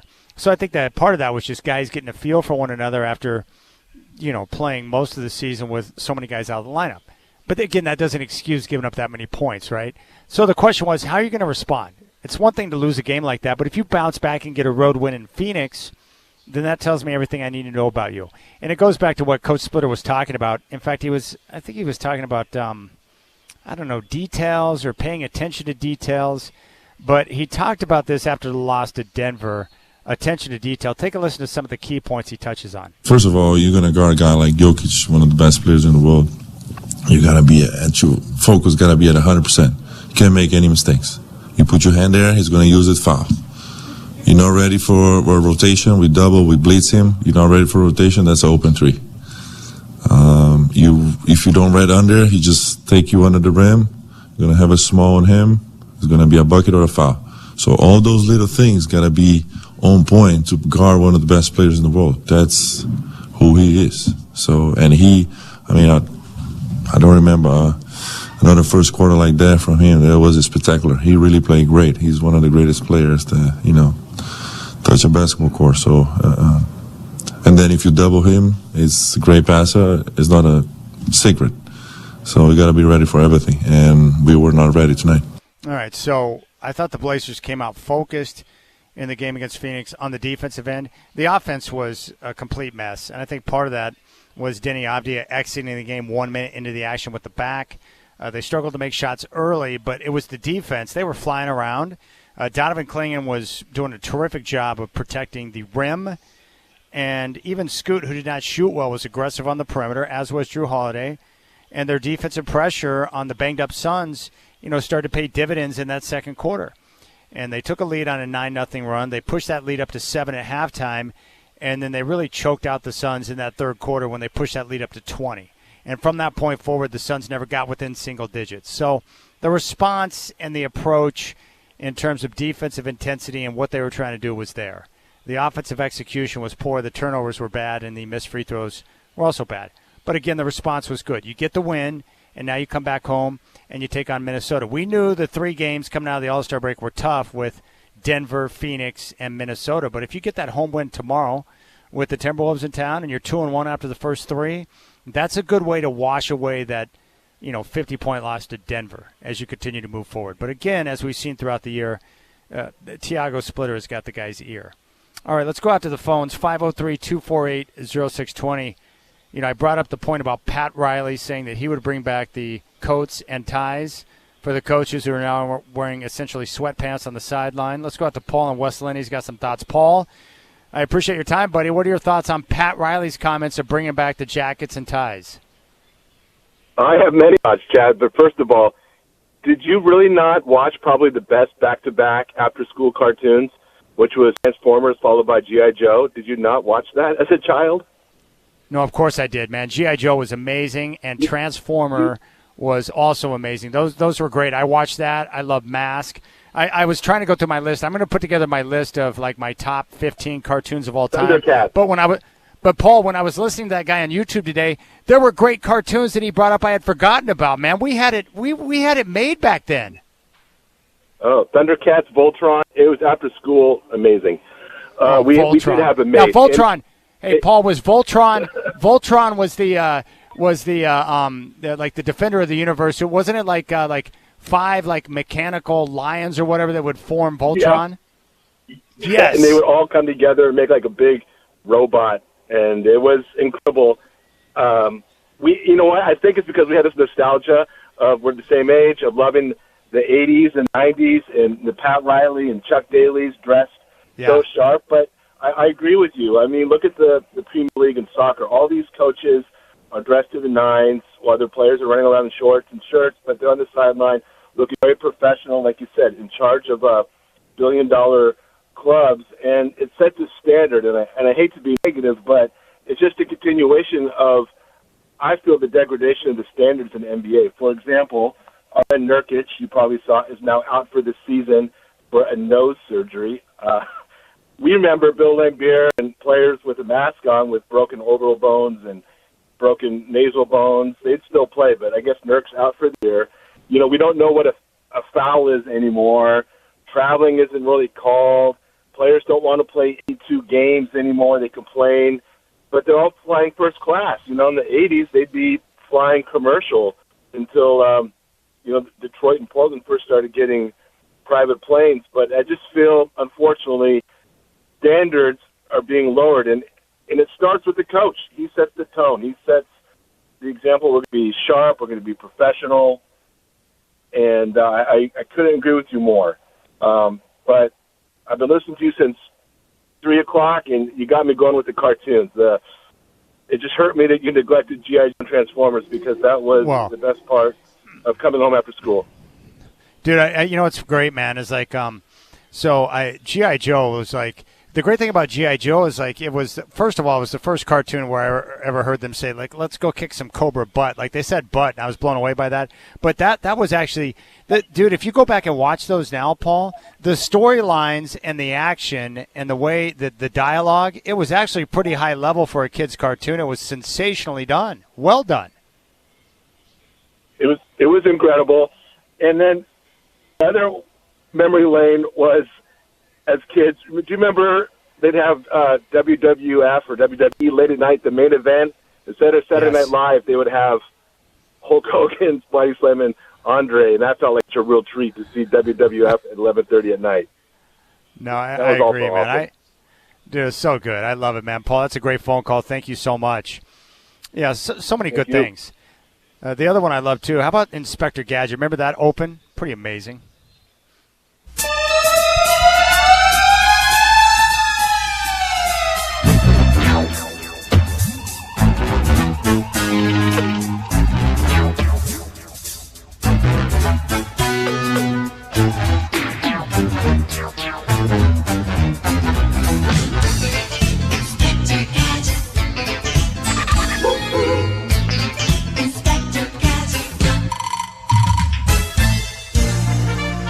Now, I think with Inspector Gadget, from what I can remember, and I watch this basically every day as well, Inspector Gadget was a complete knob. Like, he had no idea what was going on, clueless, but his daughter, Penny, and I think the dog's name was Brain, they were the ones that would actually help solve the mystery, and then Inspector Gadget would get the credit for that. Remember that? And who was the villain in that show? Was it Dr. Claw? Is that who it was? Amazing. So I love that one. And then one of my other all-time favorites, and I would walk around the house pretending to be him, was He-Man. Do you remember He-Man and the Masters of the Universe? Like, that show was top-notch. And, of course, one of the great all-time cartoon villains of Skeletor, which is now known as Adam Silver, NBA commissioner. But He-Man was electric. So good.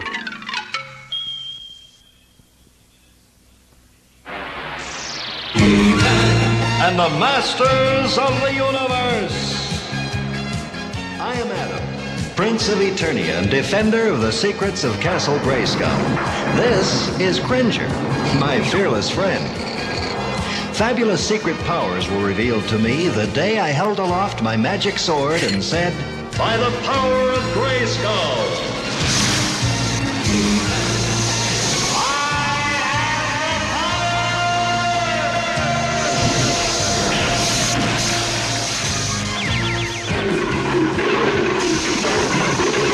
Cringer became the mighty Battle Cat, and I became He-Man, the most powerful man in the universe. Incredible. Only 3 others share this secret. Our friends, the Sorceress, Man-at-Arms, and Orko. Together, we defend Castle Grayskull from the evil forces of Skeletor. That's so good. I had Orko. I had the little Orko doll. Almost lost him down the drain of the bathtub. Very sad. 503-248-0620. And then, of course, the mask. One of my favorites was, and it only lasted for a couple of years, but the mask opens amazing, too.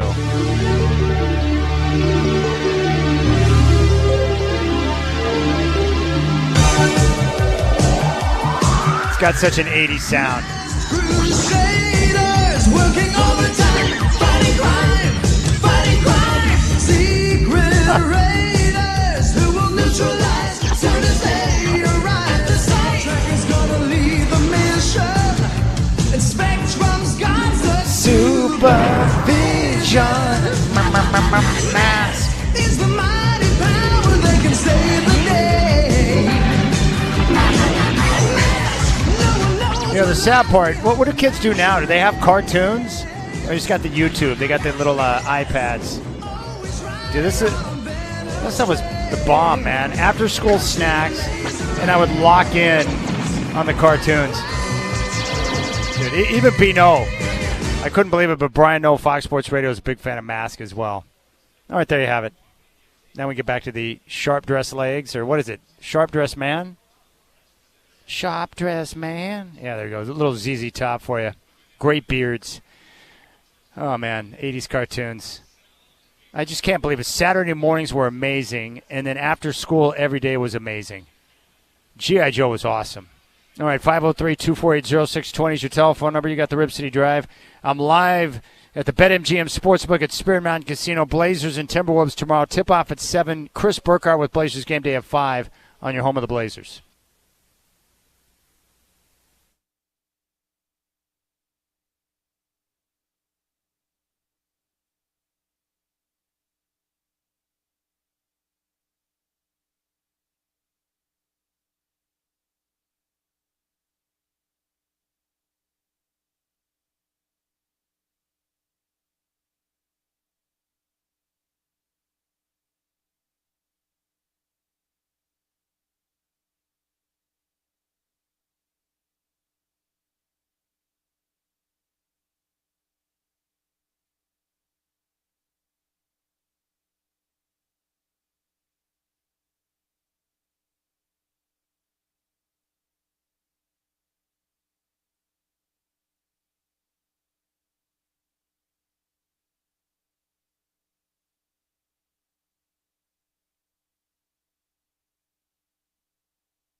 Well, I know Paul in Westland wants to relive his childhood. Let's do it.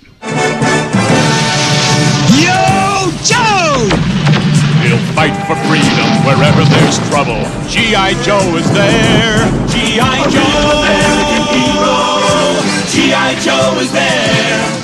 It's G.I. Joe against Cobra, the enemy, fighting to save the day. He never gives up. He's always there, fighting for freedom over land and air. G.I. Joe, American hero. G.I. Joe is there. G.I. Joe is the code name for America's daring, highly trained Special Mission Force. Its purpose? To defend human freedom against Cobra, a ruthless terrorist organization determined to rule the world. He never gives up, he'll stay till the fight's won. G.I. Joe will dare. G.I. Joe! G.I. Joe! That's so good, man. Paul, I hope you enjoyed that. Those cartoons, even the opens on the cartoons were the best. 503-248-0620 is your telephone number. A host of Courtside Mondays and both Blazer Game Day and fifth quarter. Chris Burkhardt is with me right now. What's up, brother? Did you have cartoons? What were your cartoons when you were growing up? Oh, man, I was like the tail end of G.I. Joe. I enjoyed the action figures and stuff, but I was straight up a Sunday morning cartoon kid, and it was X-Men, the animated series, all day long. Oh, my gosh. Loved it. Dude, that's awesome, man. I loved it.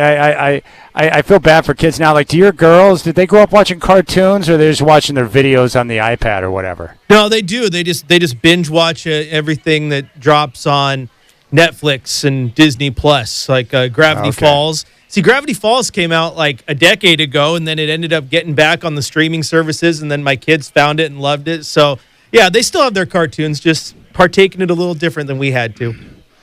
I think my favorite tweet at Canada yesterday after Team USA got the win was, "Don't worry, Canada, your silver medals after they're taxed will become bronze medals." I thought that was pretty funny in the banter back and forth. But I love what happens when sports fan gets into the Olympics, because like, yeah, they'll talk a little trash for curling and a bobsled and all that stuff, but when it's hockey, when it's one of the big four, everybody pretends like they've been a hockey fan all their entire life. They know the ins and outs, and they will talk as much trash as possible when Team USA wins a gold win, and I love it.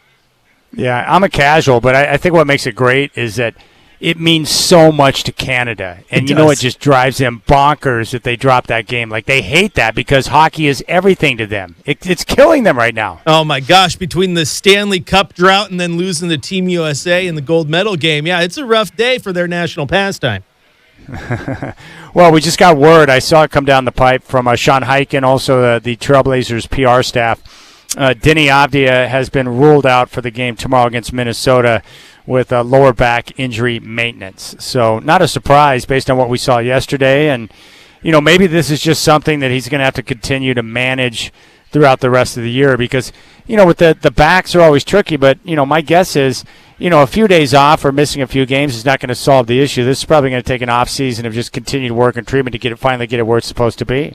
Well, it's not the exact same because I'm not Denny Avdia, but you've seen me before. Every time my back flares up, that thing, it takes time for you to come out. Even when it's just a simple muscle issue, if it's that muscle cramping up on you, it just takes a lot for it to get back and get strong. So, yeah, at this point, you might have to rest them a little bit and then tackle the offseason strong. Make sure you're doing your core workouts, and people think core just means sit up so that your abs look good. But no, attack the deadlifts and the 45-degree back extensions and the things that make the muscles in your low back stronger, and just get ready to keep shouldering the load. Denny has carried more weight this year, figuratively, than he ever has before, and it's obviously weighing on him just a little bit.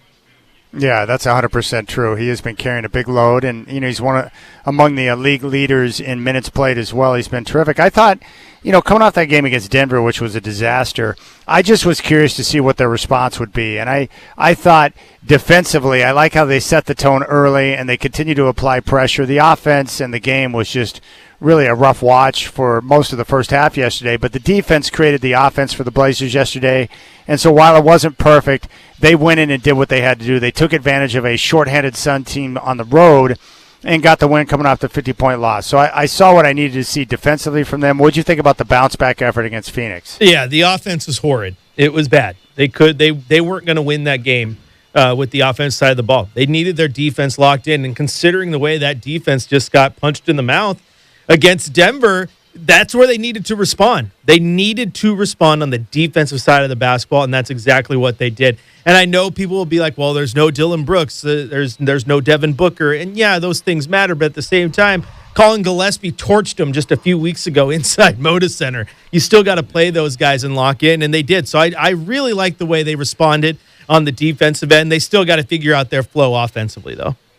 Yeah, no question about it.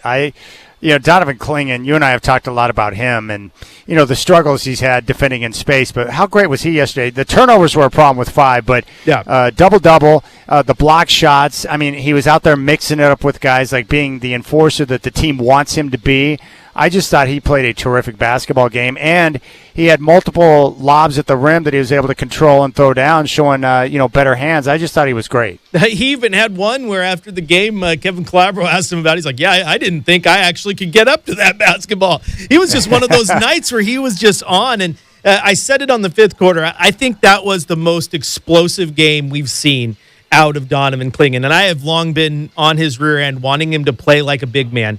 Get up there, show off that athleticism, play above the rim, and he had it in that game. And, yeah, they went small. They took advantage of that, and that's what I want to see from him. The thing with Donovan Clingan is I'm going to be critical of him at times because I expect great things from him.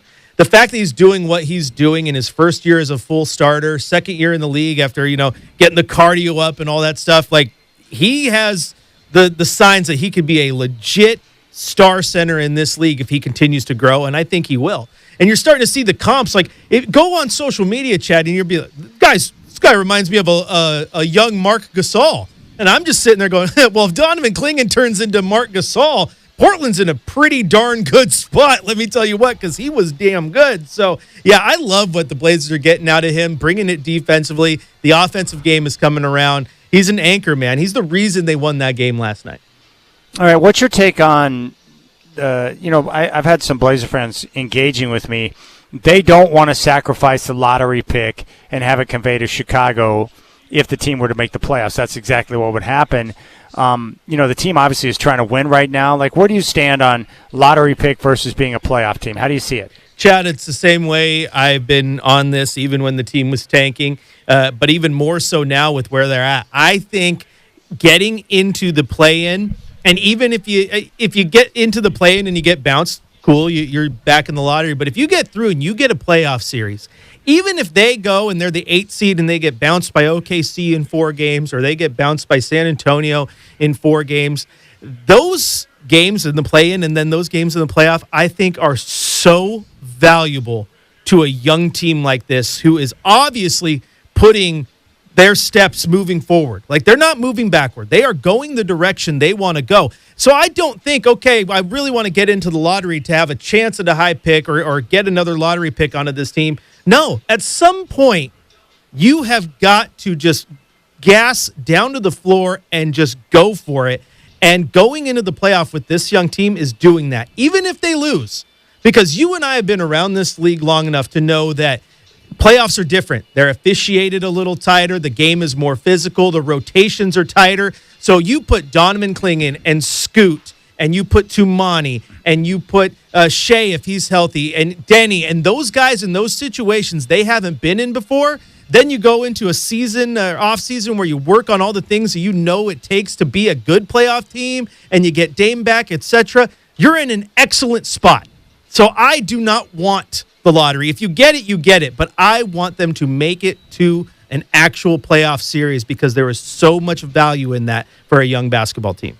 I'm with you 100%, especially for the young guys. Like, think about what they're going to experience over the next couple of months, Chris. They're going to be playing in more meaningful games than they've ever had before as NBA players, and that includes the play-in. Like that, that because the games are different and the intensity level is different. And when you get a taste of that, then you can build on it for the next year when you have a playoff run put together. I love that kind of stuff. Yeah, we've seen it before when the Blazers were making the playoffs. Terry Stotts running 10-man rotations all year, and then you get to the playoff, and all of a sudden it's a 7- and 8-man rotation, and everybody's playing 30 minutes, and things are really, really tight. Like I said, there's value in that. And if you can get this team as is into a playoff series, and then next year you get Dame back on the floor, and he has guys with playoff experience on his roster like that.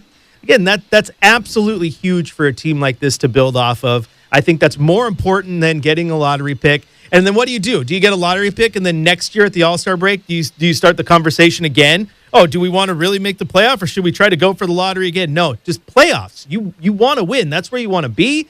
That's what I want Portland to do. All right, Chris Burkhardt, what do you got coming up on courtside, brother? Oh, I think we might just talk a whole lot of Blazer basketball, my friend. That's what we do. But we're going to talk about that game against Phoenix, the things that impressed me. We're going to listen to audio from Jeremy Grant and Donovan Clingan as well, and talk about the fact that, Chad, did you know that is the biggest point difference? I don't know how to properly word this. The biggest change in points from most scored to fewest scored in NBA history, an 80-point difference from game to game, according to Elias Sports. I had no idea. I just know points. That's wild. Dude, you know what's wild is that the Suns scored less in the entire game yesterday than the Nuggets did in the first half at Portland on Friday. That's wild to me. The difference between the two games would have beat Phoenix by 3 points. Think about that. Well, I'll tell you one thing. With the way the Blazers started that game in the first quarter, they're lucky Phoenix was out of sorts, because if they would have been on fire, that would have been another doozy of a basketball game. But the Blazers able to – they didn't score their first field goal until 5 minutes into the game by Grant, and that tied the score at 4. That's how bad the offense was in that first quarter. It was Isn't that so crazy? bad. It was so bad. They started that game a combined 3 of 21. That's just brutal. That's why I said they needed that defense. The defense locked in.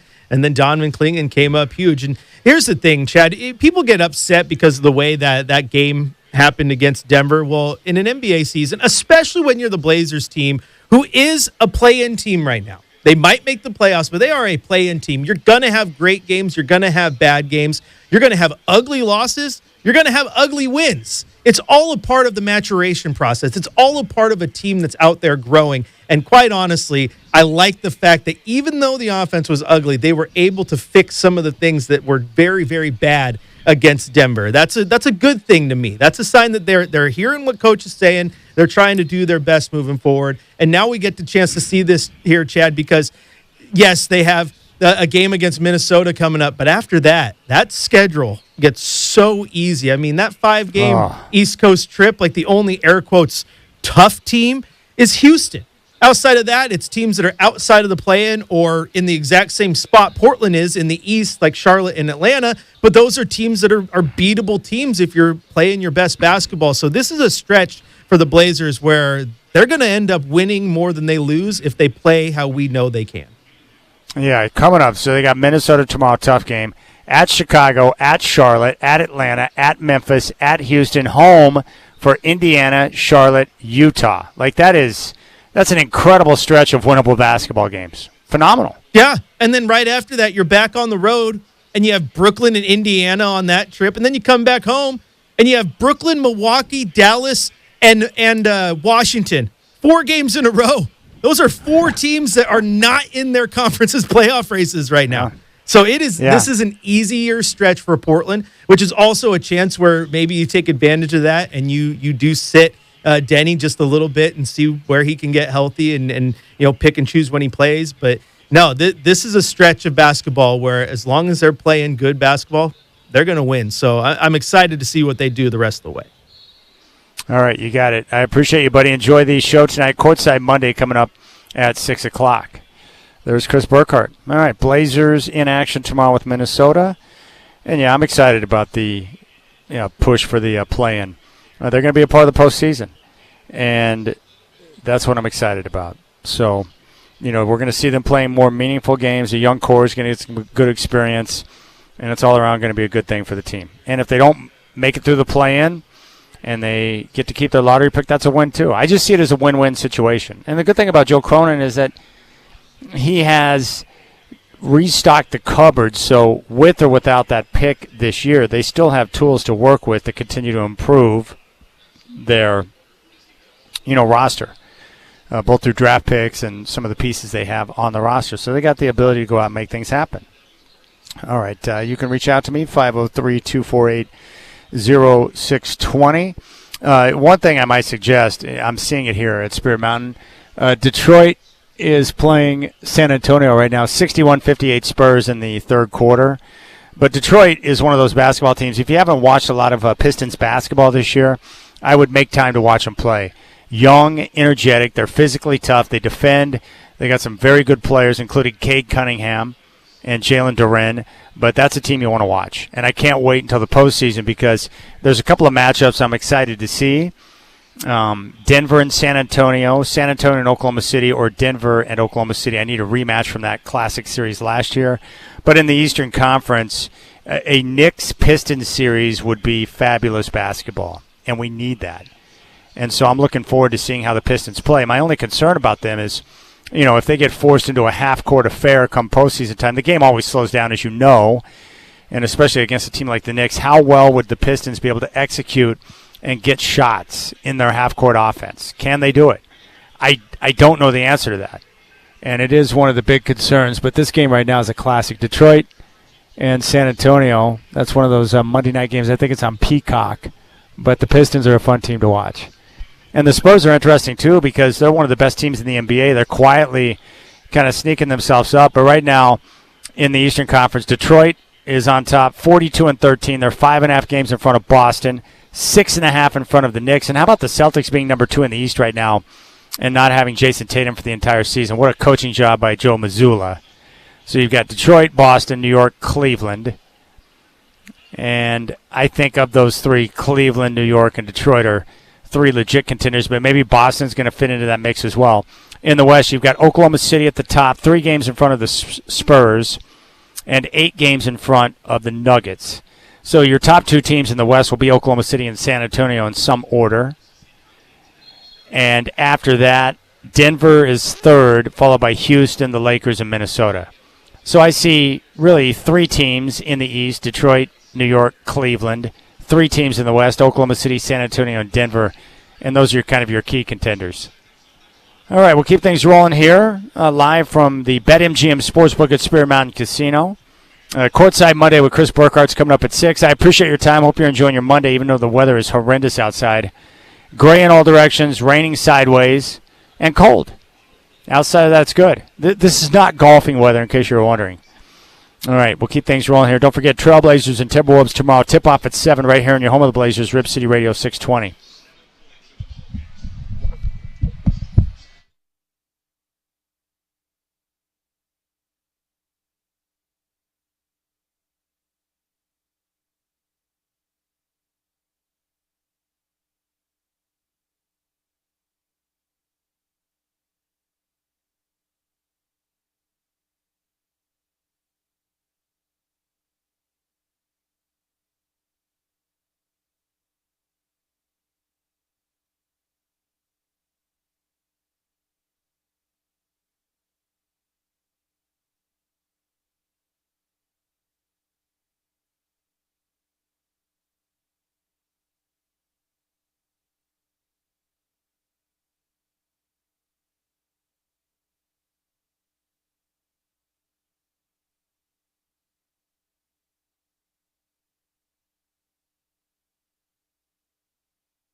Well, I tell you what, today I woke up, I took one glance outside, and I just wanted to crawl back under the covers.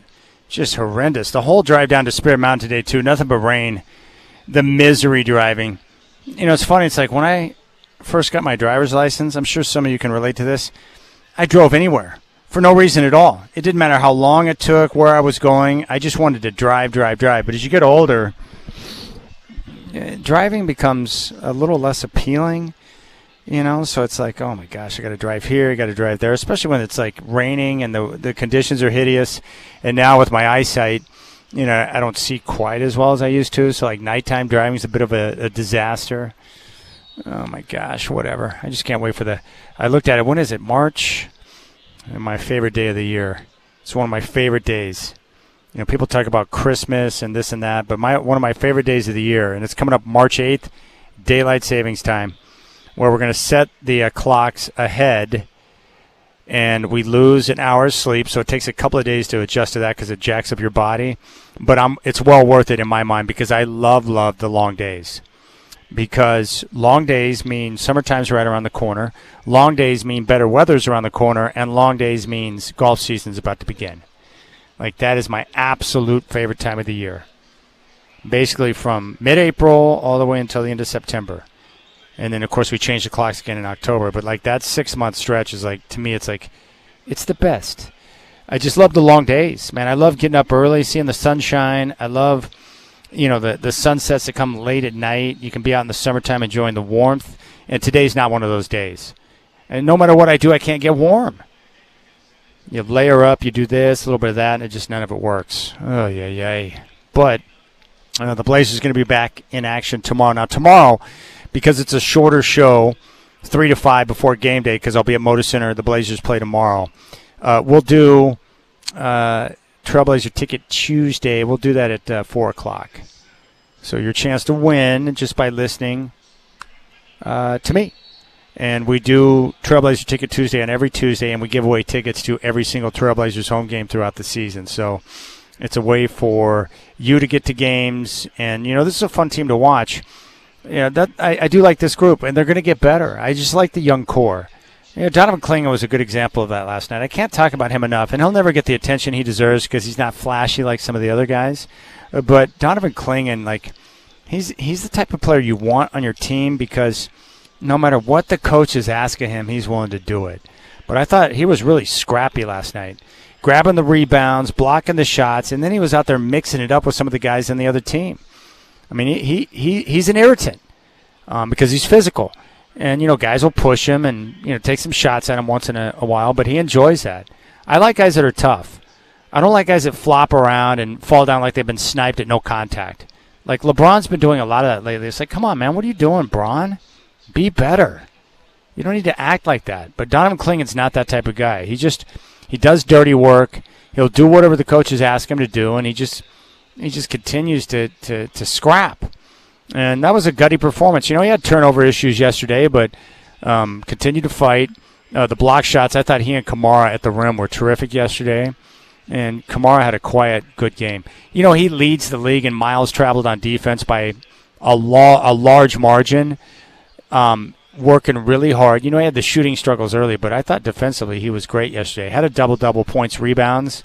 But defensively, he was locked in. And even Scoot Henderson, and I've mentioned this before, but the team was really happy with the progress that Scoot made on the defensive end at the end of last year, the second half of the season.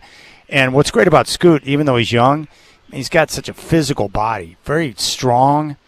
And he was very good at the point of attack last night. He was creating some chaos with his defense.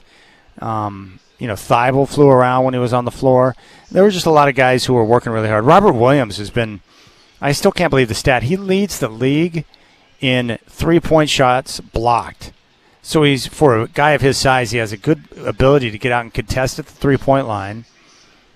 He's shown some toughness, but that was a scrappy win. And the offense was terrible.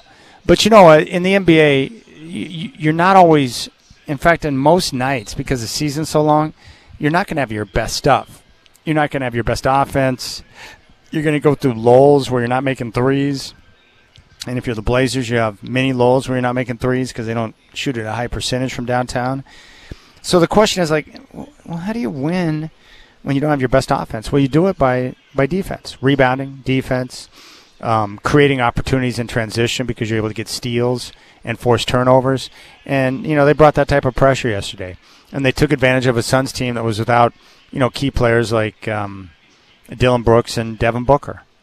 And that's what you want to see. I just like the scrappiness. I like to see guys scrapping and being aggressive. And they were able to get that done. So we'll see if they can continue that. Minnesota is a tough matchup because they're long and athletic, very good defensively, and they will create problems because you think you're good, but their length, they create a lot of problems. So I'm anxious to see how the Blazers, coming off that recent blowout loss in Minnesota, how they respond to the pressure.